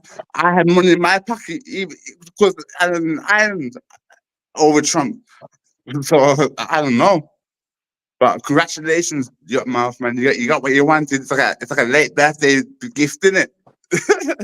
Nah, I just want to be up again, man. Period. I want the money. Yes, sir. Yes, sir. America be strong and powerful again. I want America to be feared again. That's it. I don't need no motherfucking niggas in there pussyfooting in the White House. I need motherfuckers with real strong. I want America's gas prices to go back down to $1.19 in the next 2 years. Hey, boys, go get the. What I tell you about that pipeline that Biden shut down? I told you when Trump talk about that and this shit, man, he shut down the pipeline. The pipeline would have had us the biggest. Trump, you know, Trump get put in whack. Agreed for the pipeline from Russia to go to fucking Germany. We are already the #1 producer of oil. Is it? You sure? Google it right now on the spot. Google it. Okay. Who's the #1 country? Who's the what country produces the most oil? Google it right now. America. Okay. Hold on. I'm gonna say what country sells the most oil because Trump knows there's oil out here. But let's see who sells the most oil. Where's my phone? I'm on that now. 1 second. Yeah, let's Google that. Who sells the most oil, nigga? Like, yeah, let's go. Who sells the most oil? Can't sell it till you produce it, right? Hold on, my nigga. Hold up, big swole up. Now you're moonwalking. Who sells the most I ain't oil? moonwalking. I'm just saying you can't sell it till you produce Let me get right? it. I got it. I got this. Watch this. All right. What country sells the most oil? Saudi Arabia, my nigga. Let's stop playing. What country? What country produces the most oil? Arabs going to. You hear about Arabs all going to Jamaica and everything? Fuck them, man. Now I'm gonna do what country produced the most oil. Okay. Yes, sir. Thank you for being fair, sir. What country produced the most oil? United States of America. Okay. Go on, Blaze. Yeah, right. But fuck Putin. Yes, yeah. We both right. My nigga that's coming on, you gotta put your shirt on, my nigga. We don't condone no shirts on, bro. Yeah. This nigga got Let a me shirt see your on. face, not your waist, nigga. Shout out all the legend, man. Man, put your shirt on. You got your ice on. I see you. You're blinging, bro. But please respect the platform. Put your shirt on. Put your man boobs up, my nigga. We got children that watch this shit. We don't need don't come in here pulling no Kodak Black. Don't come in this motherfucker looking like what's my nigga name that did the video. The nigga did the what was that nigga name, boy? The nigga did the video. What was that nigga name, man? What he do? What was that nigga name, man? Who you say, yeah? The nigga that did the chocolate tie video, the chocolate smoking. What was that nigga name? He did the naked video down there. Yeah, we don't need nigga, you talking about D'Angelo? Yeah, don't come in here with that D'Angelo. Yeah. How does it feel? Nah, we don't need that. How does it feel? All right, bro. We about to bring you in, my friend. Thank you for respecting the platform. We'll go with the How does it feel? Yeah, don't come in here like that, Playboy. We understand you fly, my nigga, but don't come in here like that. Hey, salute chat and salute panel. Hey, my fault, yup. My fault, yup. Big salute to the hot damn goat, man. Hey, Salute, man.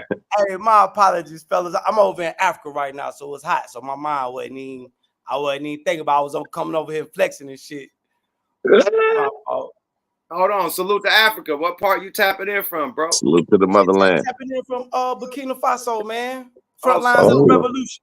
That's where JT the bigger figure was at. Yeah, JT was out there too. Yeah, that's supporting. Hold on.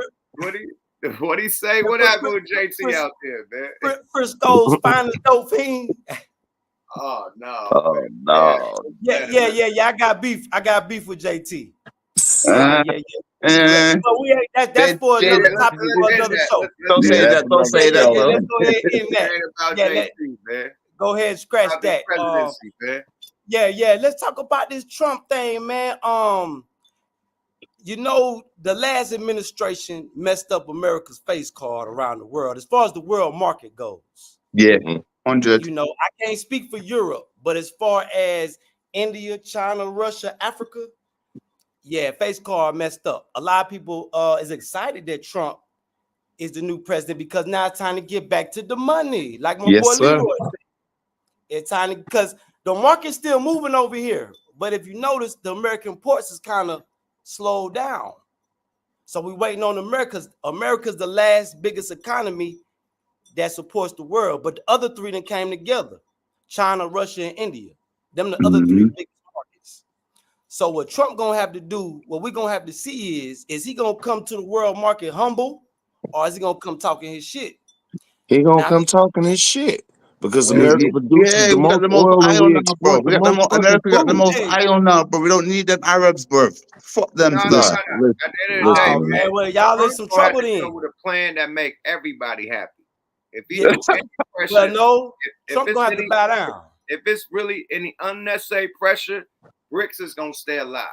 He gonna have to really make some real agreements with these people to make them depart from BRICS. If not, it's gonna be BRICS against the UN. Period.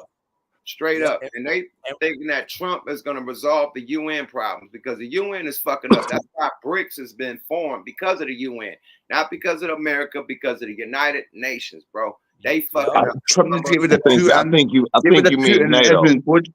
NATO, whatever, the same shit. You mean NATO? Same thing. United Nations and NATO is the same thing. Same shit. United Nations, NATO, UNWA, all them organizations that you thinking about on that side. They all the same thing, bro. Yes, it's two sides. It's two sides to this thing. Right now, the ball's like Calico say, the ball's in America's court because America's the most popular in the world market. That's what the biggest influences in the world, bro. All the Irish Americans, everybody is looking like, hold on now, is this really what's going on in America? Are they really gangsters in suits? Or so who gonna bring the money back? Because everybody money messed up. Everybody money. That's why they changing over this way. So Trump gonna have to cut some nice. He gonna have to come humble. He ain't gonna be able to come talking this shit like he was. Yeah. You know why America is gonna always be able to talk it. It's gonna be World War III. Period. Let me Exactly. Yeah, I'm gonna get it. What? Putin gonna lose because Trump got this, man. Trump got this all the way back. Trump all the way. The reason why America can always talk his shit is because America is one, the biggest producer of oil. Number two, it's the biggest exporter of food. I don't give a fuck how much oil you got over there, nigga. You can't grow no crops in that sand. Thank you. Let me ask you a question. Let me ask you a question. How much of that oil do you control? This is the question for you. You talking about how much oil America got? In America? Who controls the oil? Not the citizens. No, I'm saying the oil that's in America. America controls. But you can't claim that. You can't claim no. Let me tell you, Mr. African. It's a lot of people that come from, shout out to the Bushes. They come from an oil family that came from oil companies and shit. So it's people in America that got their own oil companies. You know what I mean? Period. That's not in the government. That's entrepreneurs. Let me tell you what Off oil in America. That's not owned by the government. I'm just saying. How many of them is black? I said this earlier. Oil is a fossil fuel. You got Chinese going out to Africa and taking all their minerals, bro. Look, what you gotta understand about oil. Now you got to talk about China taking over Africa. What's buying all their land, taking their minerals, and I don't know what Africa is doing, babe. None of y'all know about. You ever heard about a country in Africa called Liberia? Yes, sir. Yeah. Have you ever heard of a company called Bridgestone Firestone Tires? Yeah. You know they've been stealing rubber from Liberia for over 100 years? No way. Absolutely. Who's been stealing? America. Absolutely. That's no different than what Prince Leopold. That's no different than what King Leopold. That's no different than what King Leopold II was doing in the Congo for hundreds of years. Hey, Calico, since you spoke on the Congo, all these big oil companies you talking about, BP, Exxon, they all getting they stealing that oil from Nigeria right now. Then destroyed the whole environment, rivers and lakes. You might get robbed differently. I get that, but what I'm saying. Listen, what I'm saying about oil is simply this. Hey, Lenny, thanks for tapping in, man. We're going to have some real talk right now. Tap in, get in the chat, and I'm going to bring you back in. Let us chop this up about Africa right quick. I'm going to bring you back in, Lenny. I'm going to say this, man. When it comes to oil, what people have to understand about oil is that oil is a fossil fuel, meaning that once this shit is gone, it's gone. America is sitting on 348 years worth of oil, meaning that their game plan is we're going to buy your oil and help you eat yours up and sit on ours. Yeah. That's called the long game.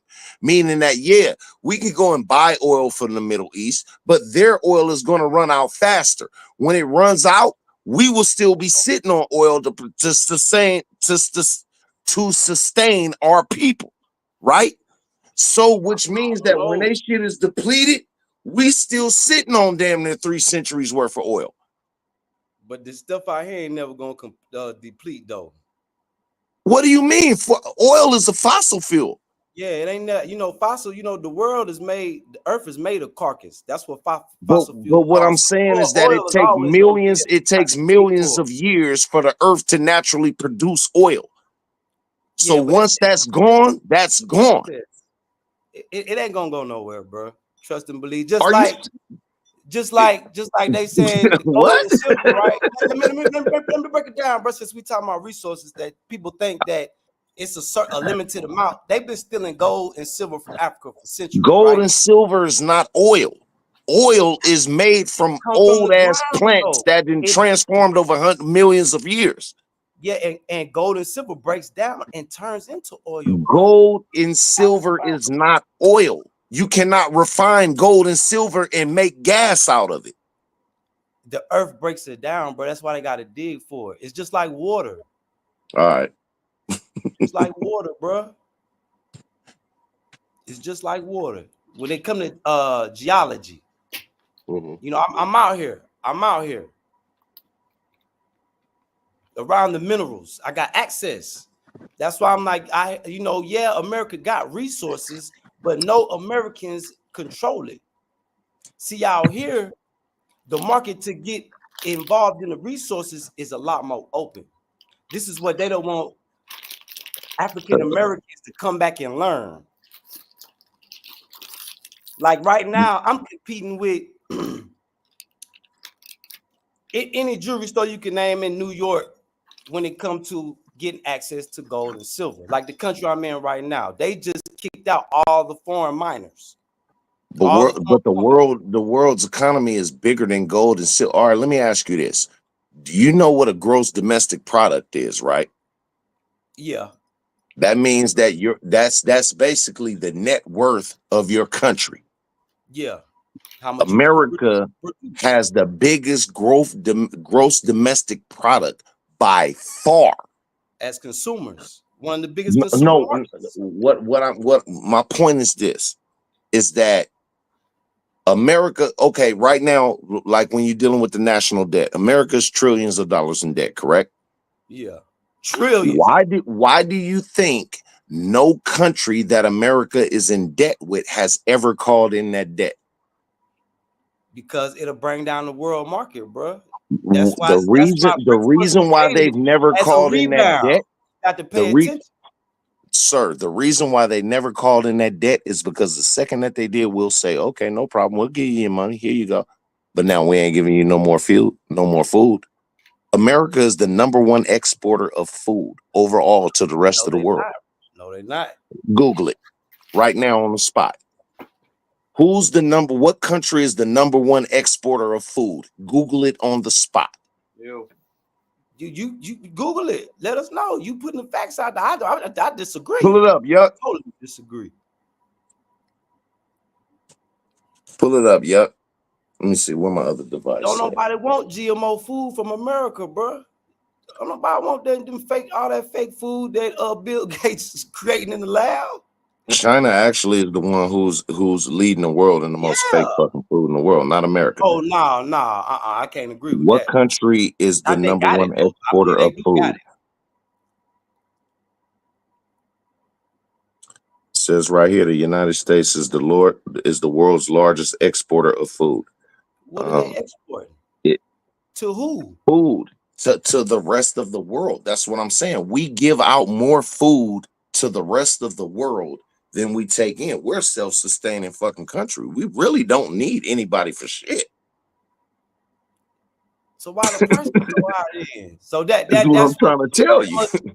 That must mean that when they say that they're gonna cancel the Fed, because why would the citizens be getting taxed? What I'm saying with that is that no matter how much we're in debt with other countries, the reason why they will never call in that debt is because they know what's going to stop once they call in that debt. Here go your money. But now you have to understand, let's take for instance China. China has over 1 billion people in its country, correct? America only has 340 million people in this country.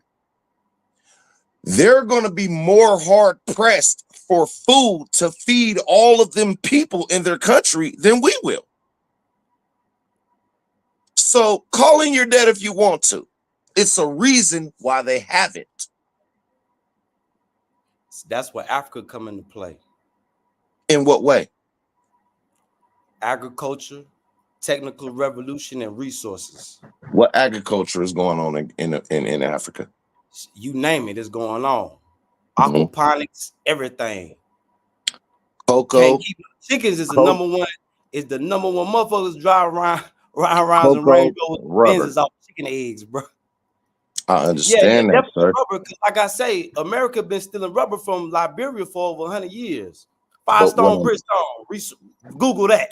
No, I understand that. I'm not arguing you with that. But what I'm trying to explain to you is that when it comes to America, America has just as many resources as Africa.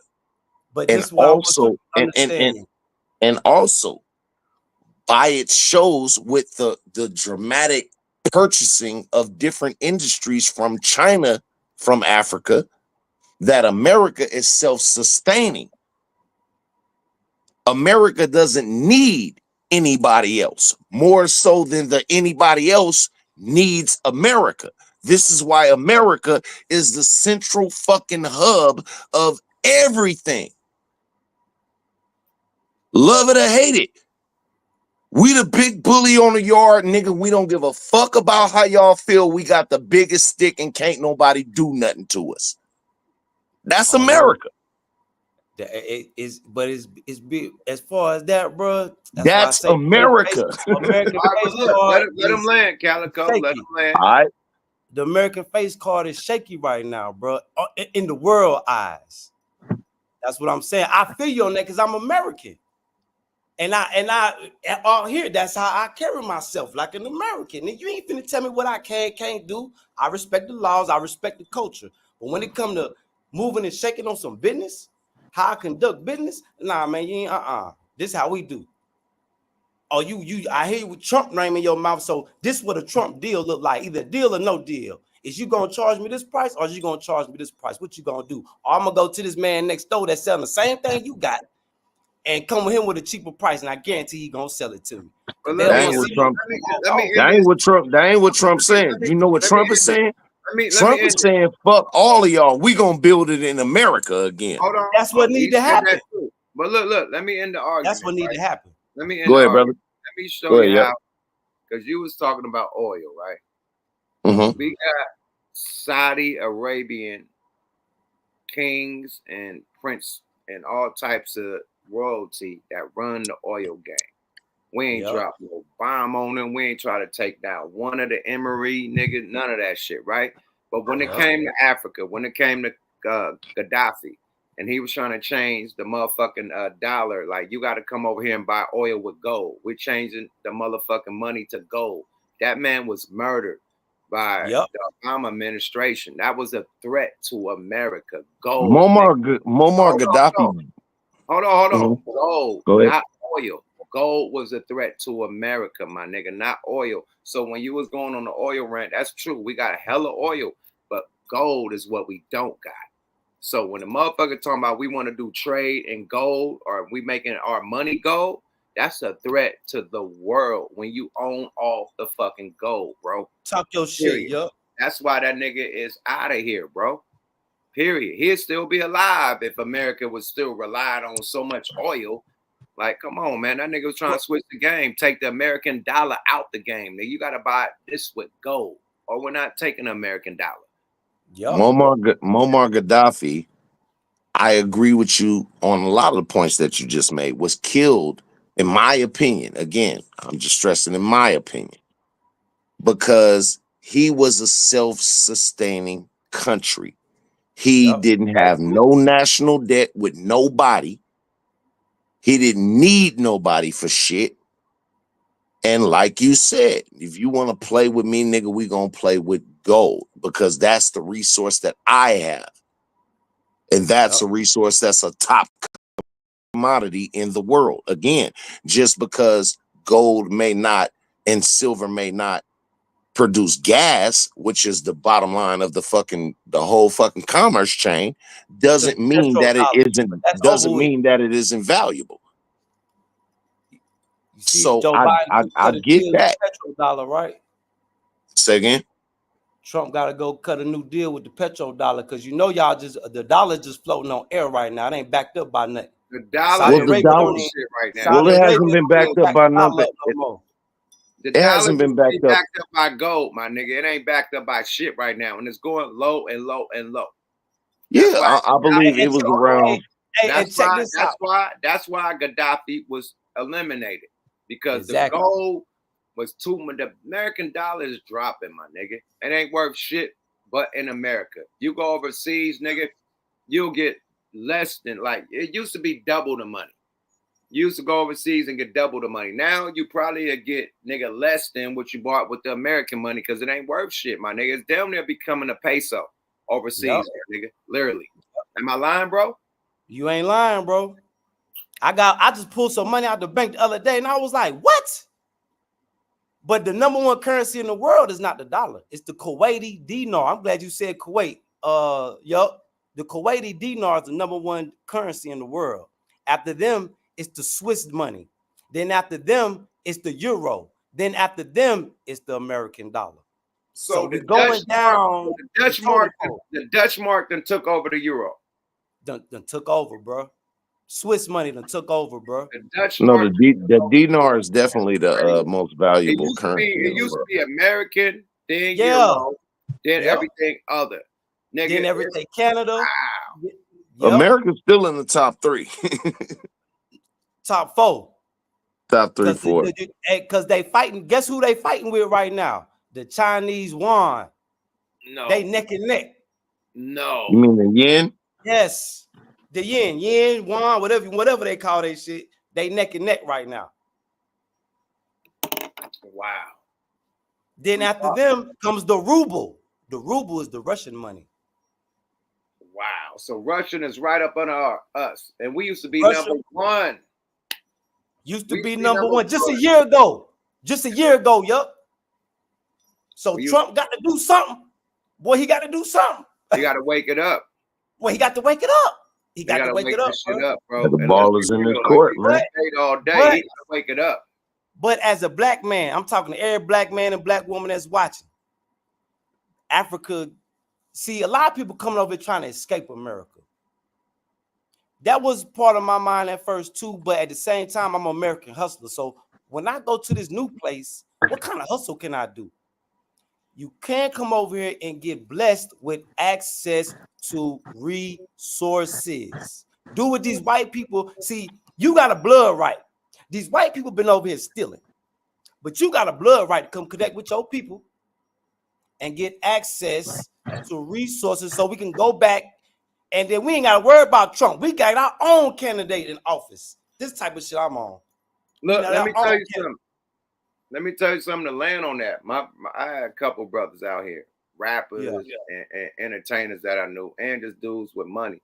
They was going to Africa buying raw diamonds, big shit, and then selling it to the jewelry stores and let them chop it down and make jewelry, my nigga. So that was a hustle. And they'd go out there and buy gold for the low. Hey, look, I got access to all that you just said. Matter of fact, I can show you a raw diamond right now.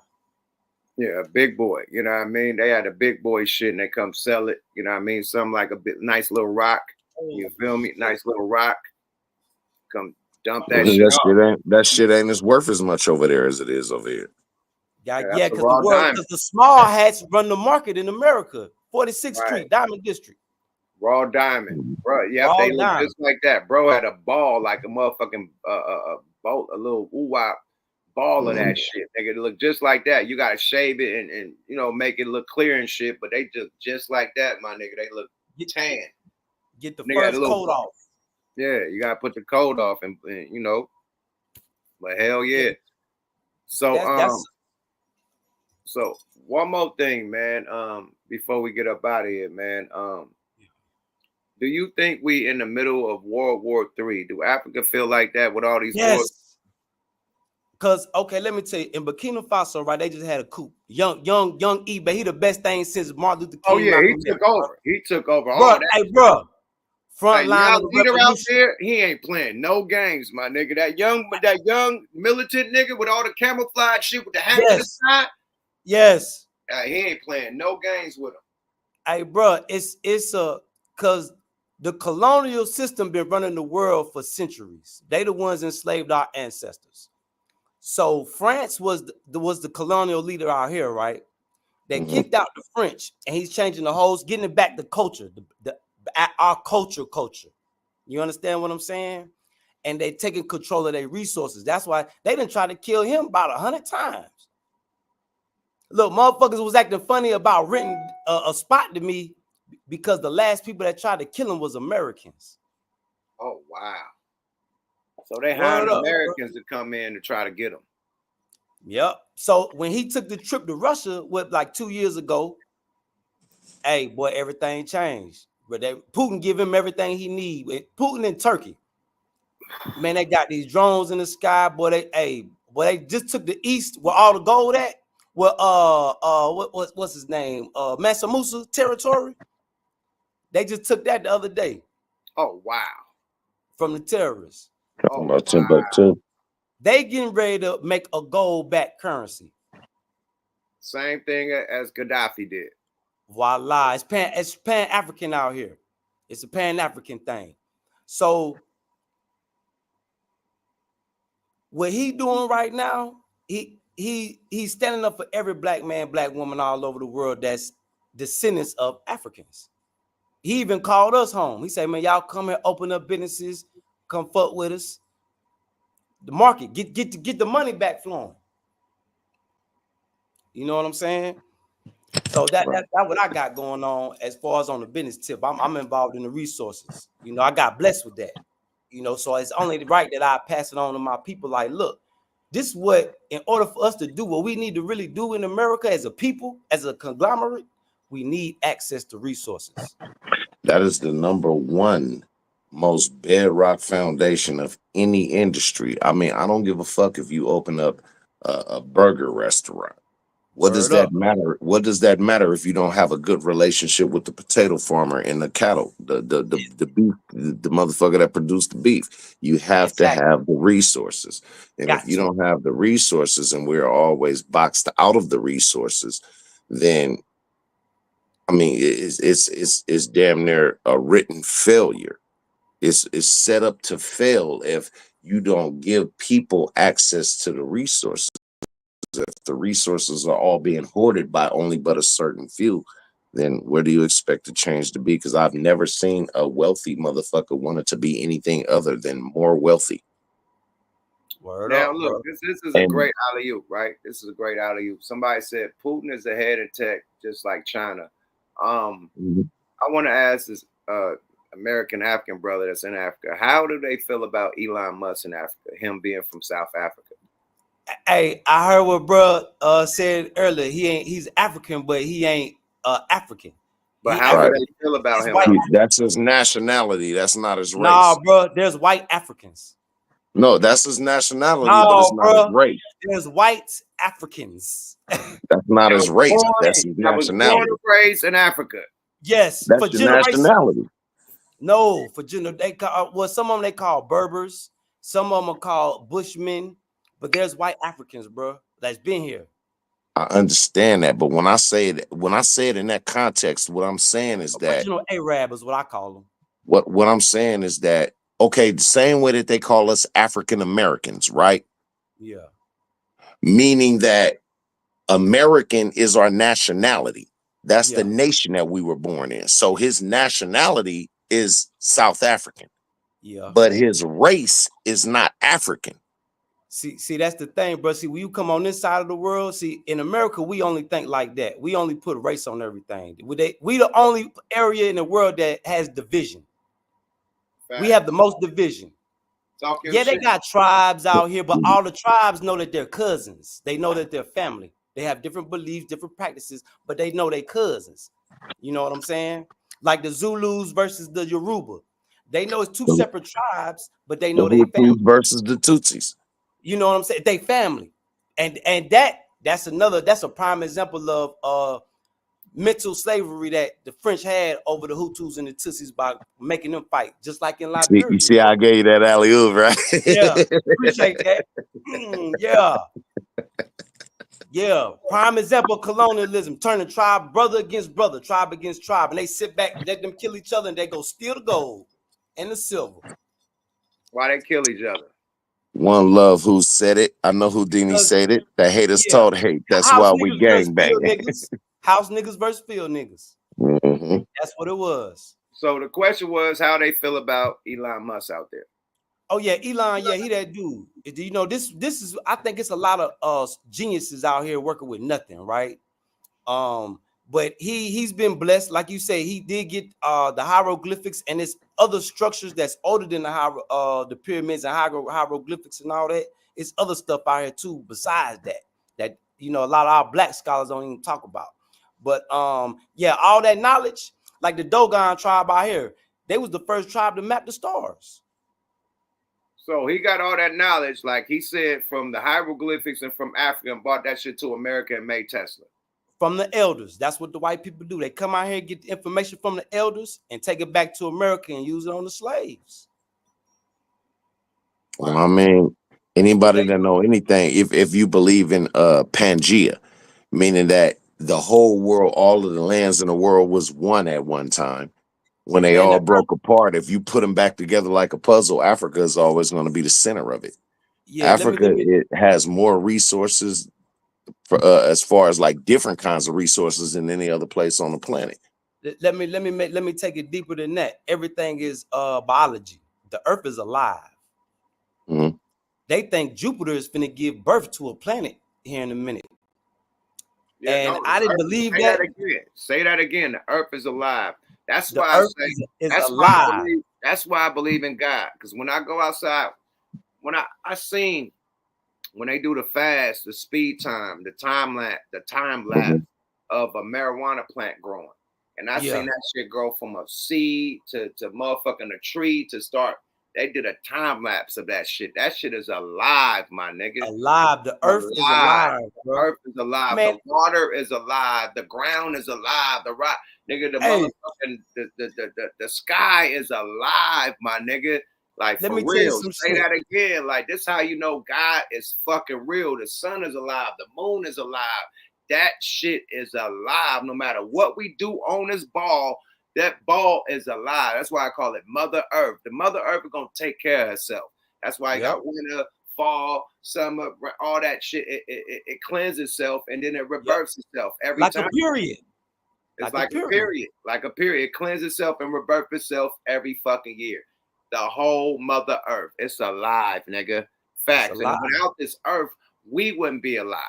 Nope. Like the oxygen, all that shit, the trees make oxygen. Everything that alive on earth keeps us alive. Look how that worked, right? I'm gonna tell you why you was created, black man. You was created by Mother Earth as a black man. Mother Earth birthed you with God to battle all evil and all righteousness. You're not here to party and bullshit. Really had this shit intact. All the ancient tribes and all the indigenous tribes in the Americas, man. They really would pray to the sky. They really like rain gods and shit. They knew the different gods that these different prayed to the sun and other, they prayed to several gods. These are.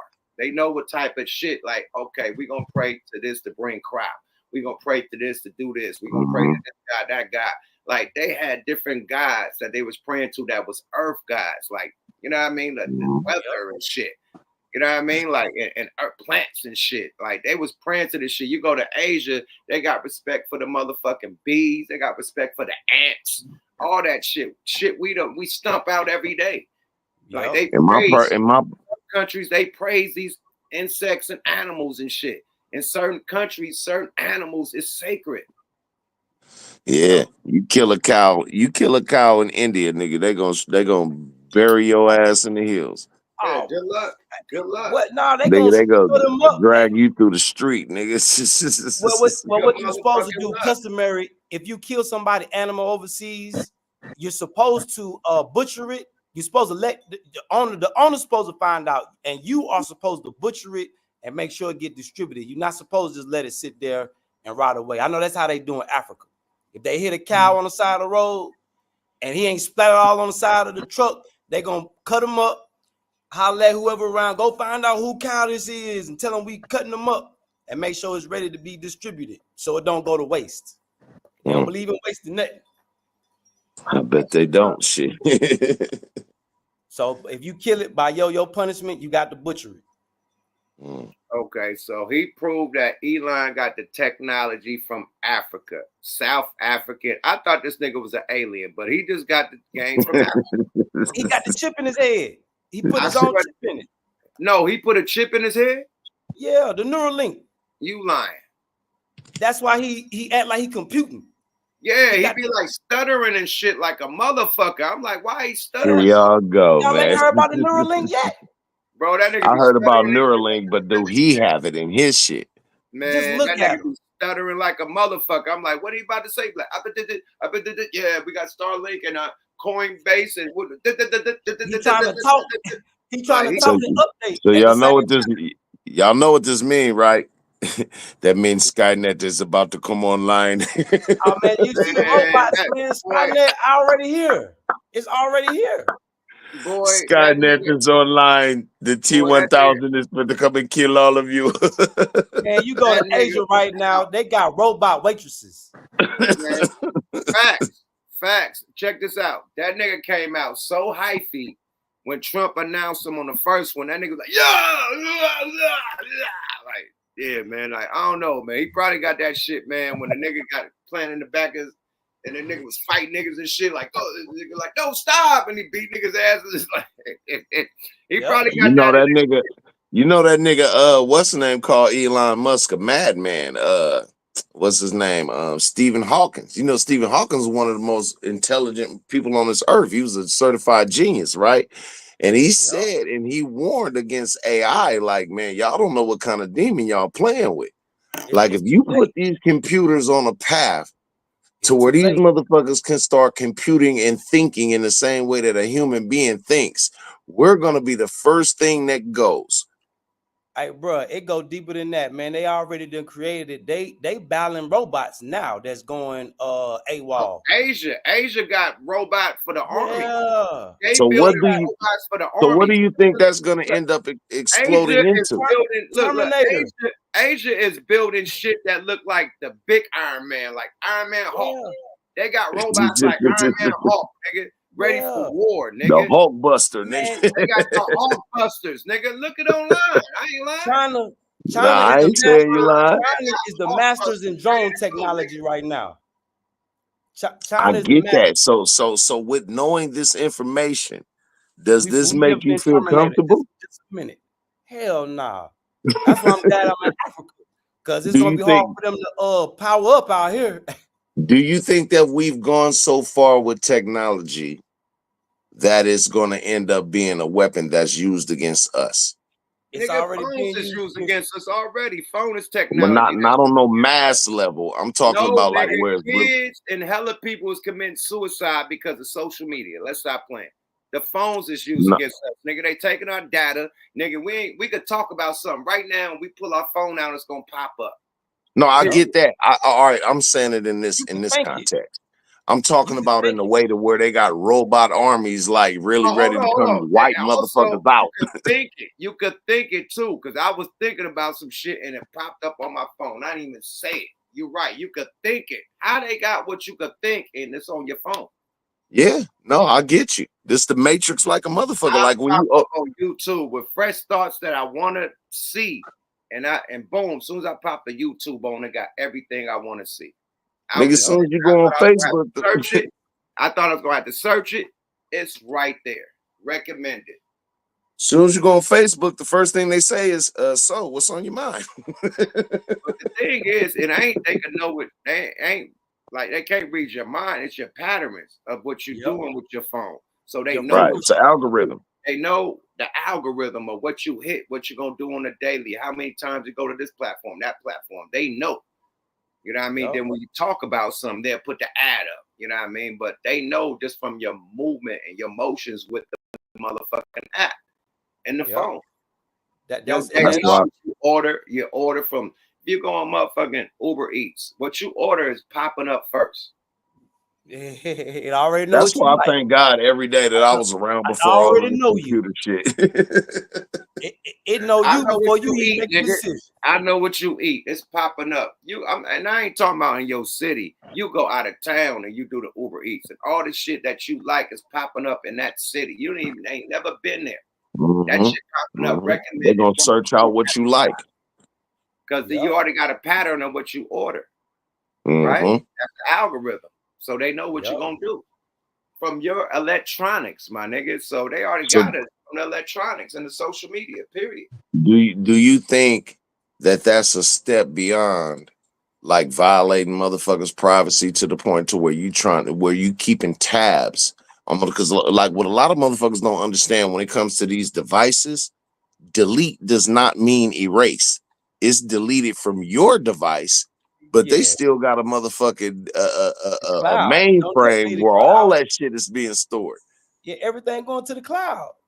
Right. So my thing is, do you think like it makes me go back when I see what's going on now and the way that they're collecting this type of information on people with cookies and this, that, and the third, it brings me back to an old song. Cause these niggas, I gotta say, was up on this shit way back then. Do you remember the song called Cell Therapy by the Goody Mob? And the hook was, who's that peeking in my window? How? Nobody now. Nobody knows. They was talking about that shit way back then. Way back, bro. Way back then. Hey, my fault, bro. I'm gonna cut you off. Let me give you the screen, salute man. to the chat. Big up your shit. Hey, Yuck. Matter of fact, Yuck can't have this, but he got to pull up on me in Burkina Faso and come open up a record company. Hey, we'll bring Yuck my records to Burkina Faso.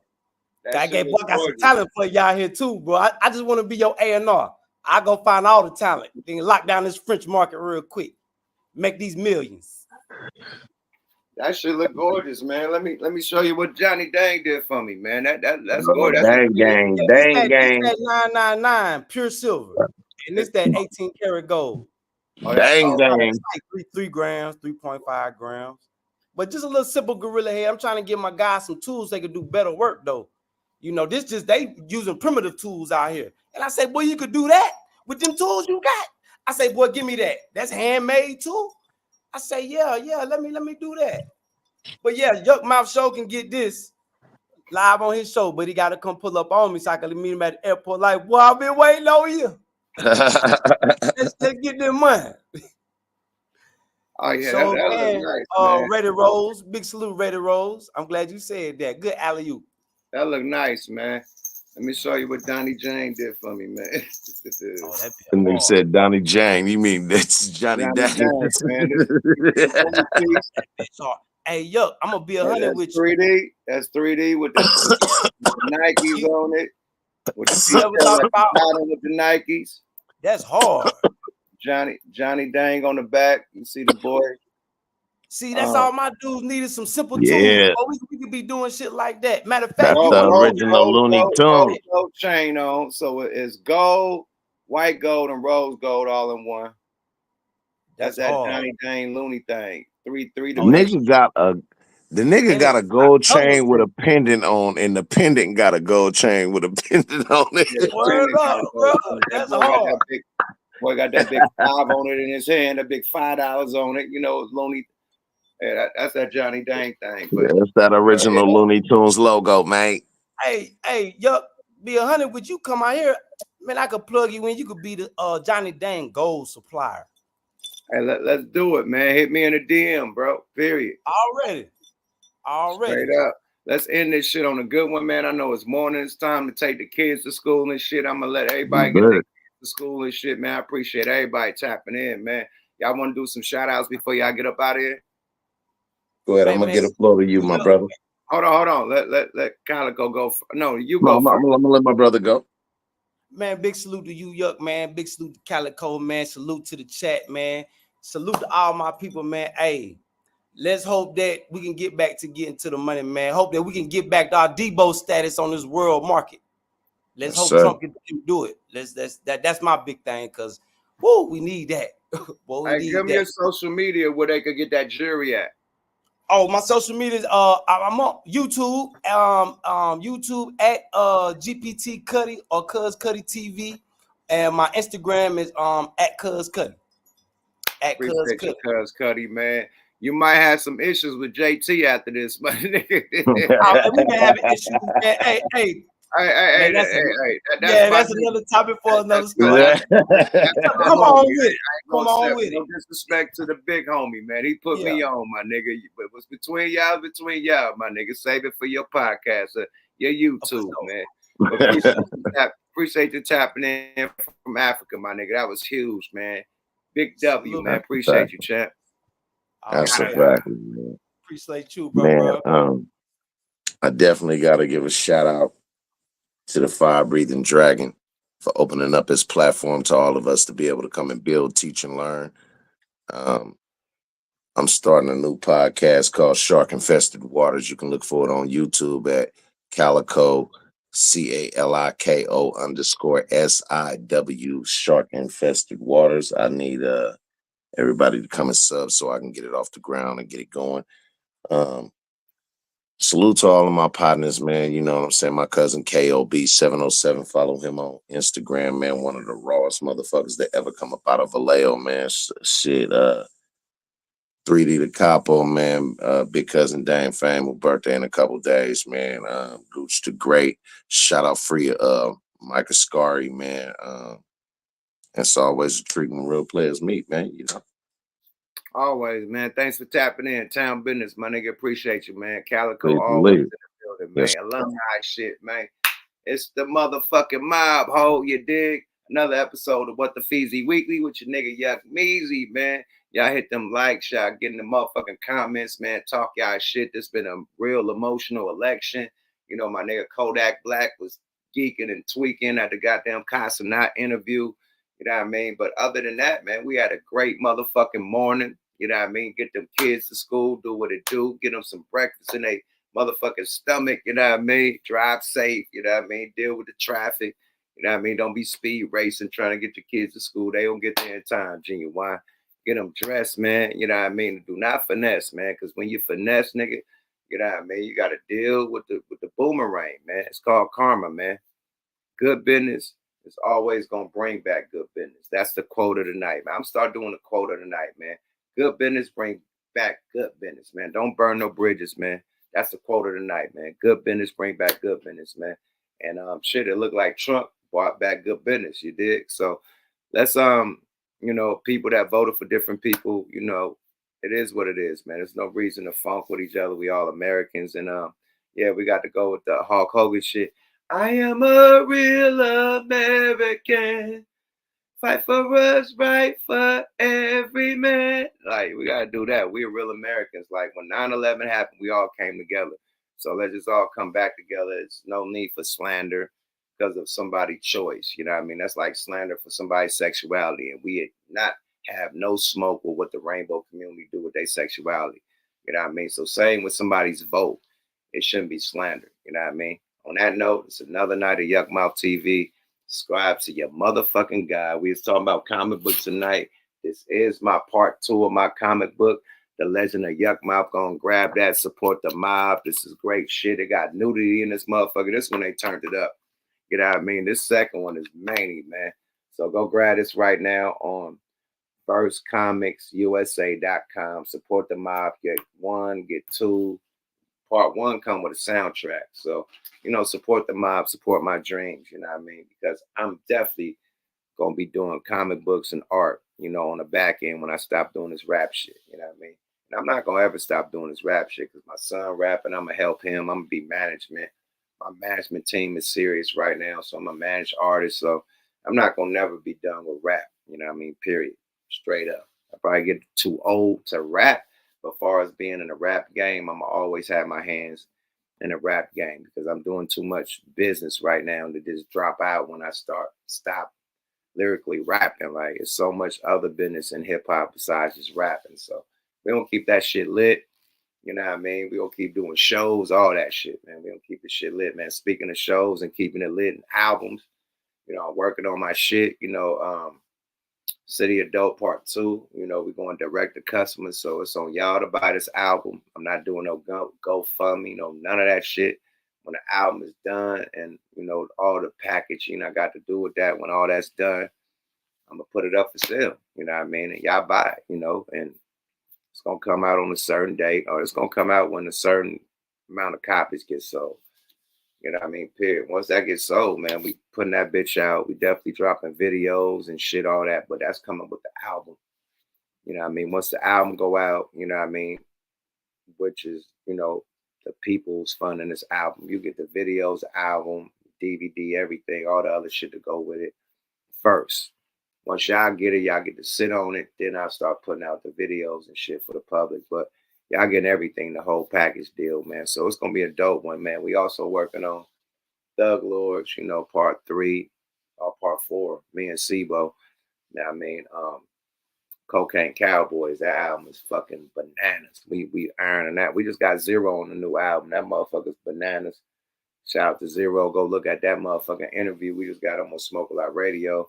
Shit dope. And then the Savages, man, with me and Jay Hood from Yonkers, man, my New York nigga, man, out there with the Locks and shit with Jadakiss and them. So Savages Part 2, that album hard than a motherfucker. So I'm working, my nigga. I think a nigga only doing podcasts and shooting the shit, man. I'm in the studio every fucking week getting it in, bro. It's gonna be masterpieces, man, that I drop, my nigga. 3 masterpieces back to back to back, my nigga. So when y'all ask for music, it's gonna come back to fucking back. Be careful what you ask for. On that note, we out this motherfucker. Yuck Mouth TV, subscribe to your guy. We out this bitch. Yada that boy. Salute to the whole chat, the nation, little boys and girls from all around the world. Appreciate y'all tapping in. Everybody that tapped in on the motherfucking chat, you know, network. Goddamn, bro from Africa, Cuzzo. Lance, you know what I mean, from the UK, you know, and everybody in the chat, my mod, Shaniqua, everybody. You know what I mean, appreciate everybody. Teamwork make the motherfucking dream work. We out this bitch. Out, boy. You bitch, you. Yada da.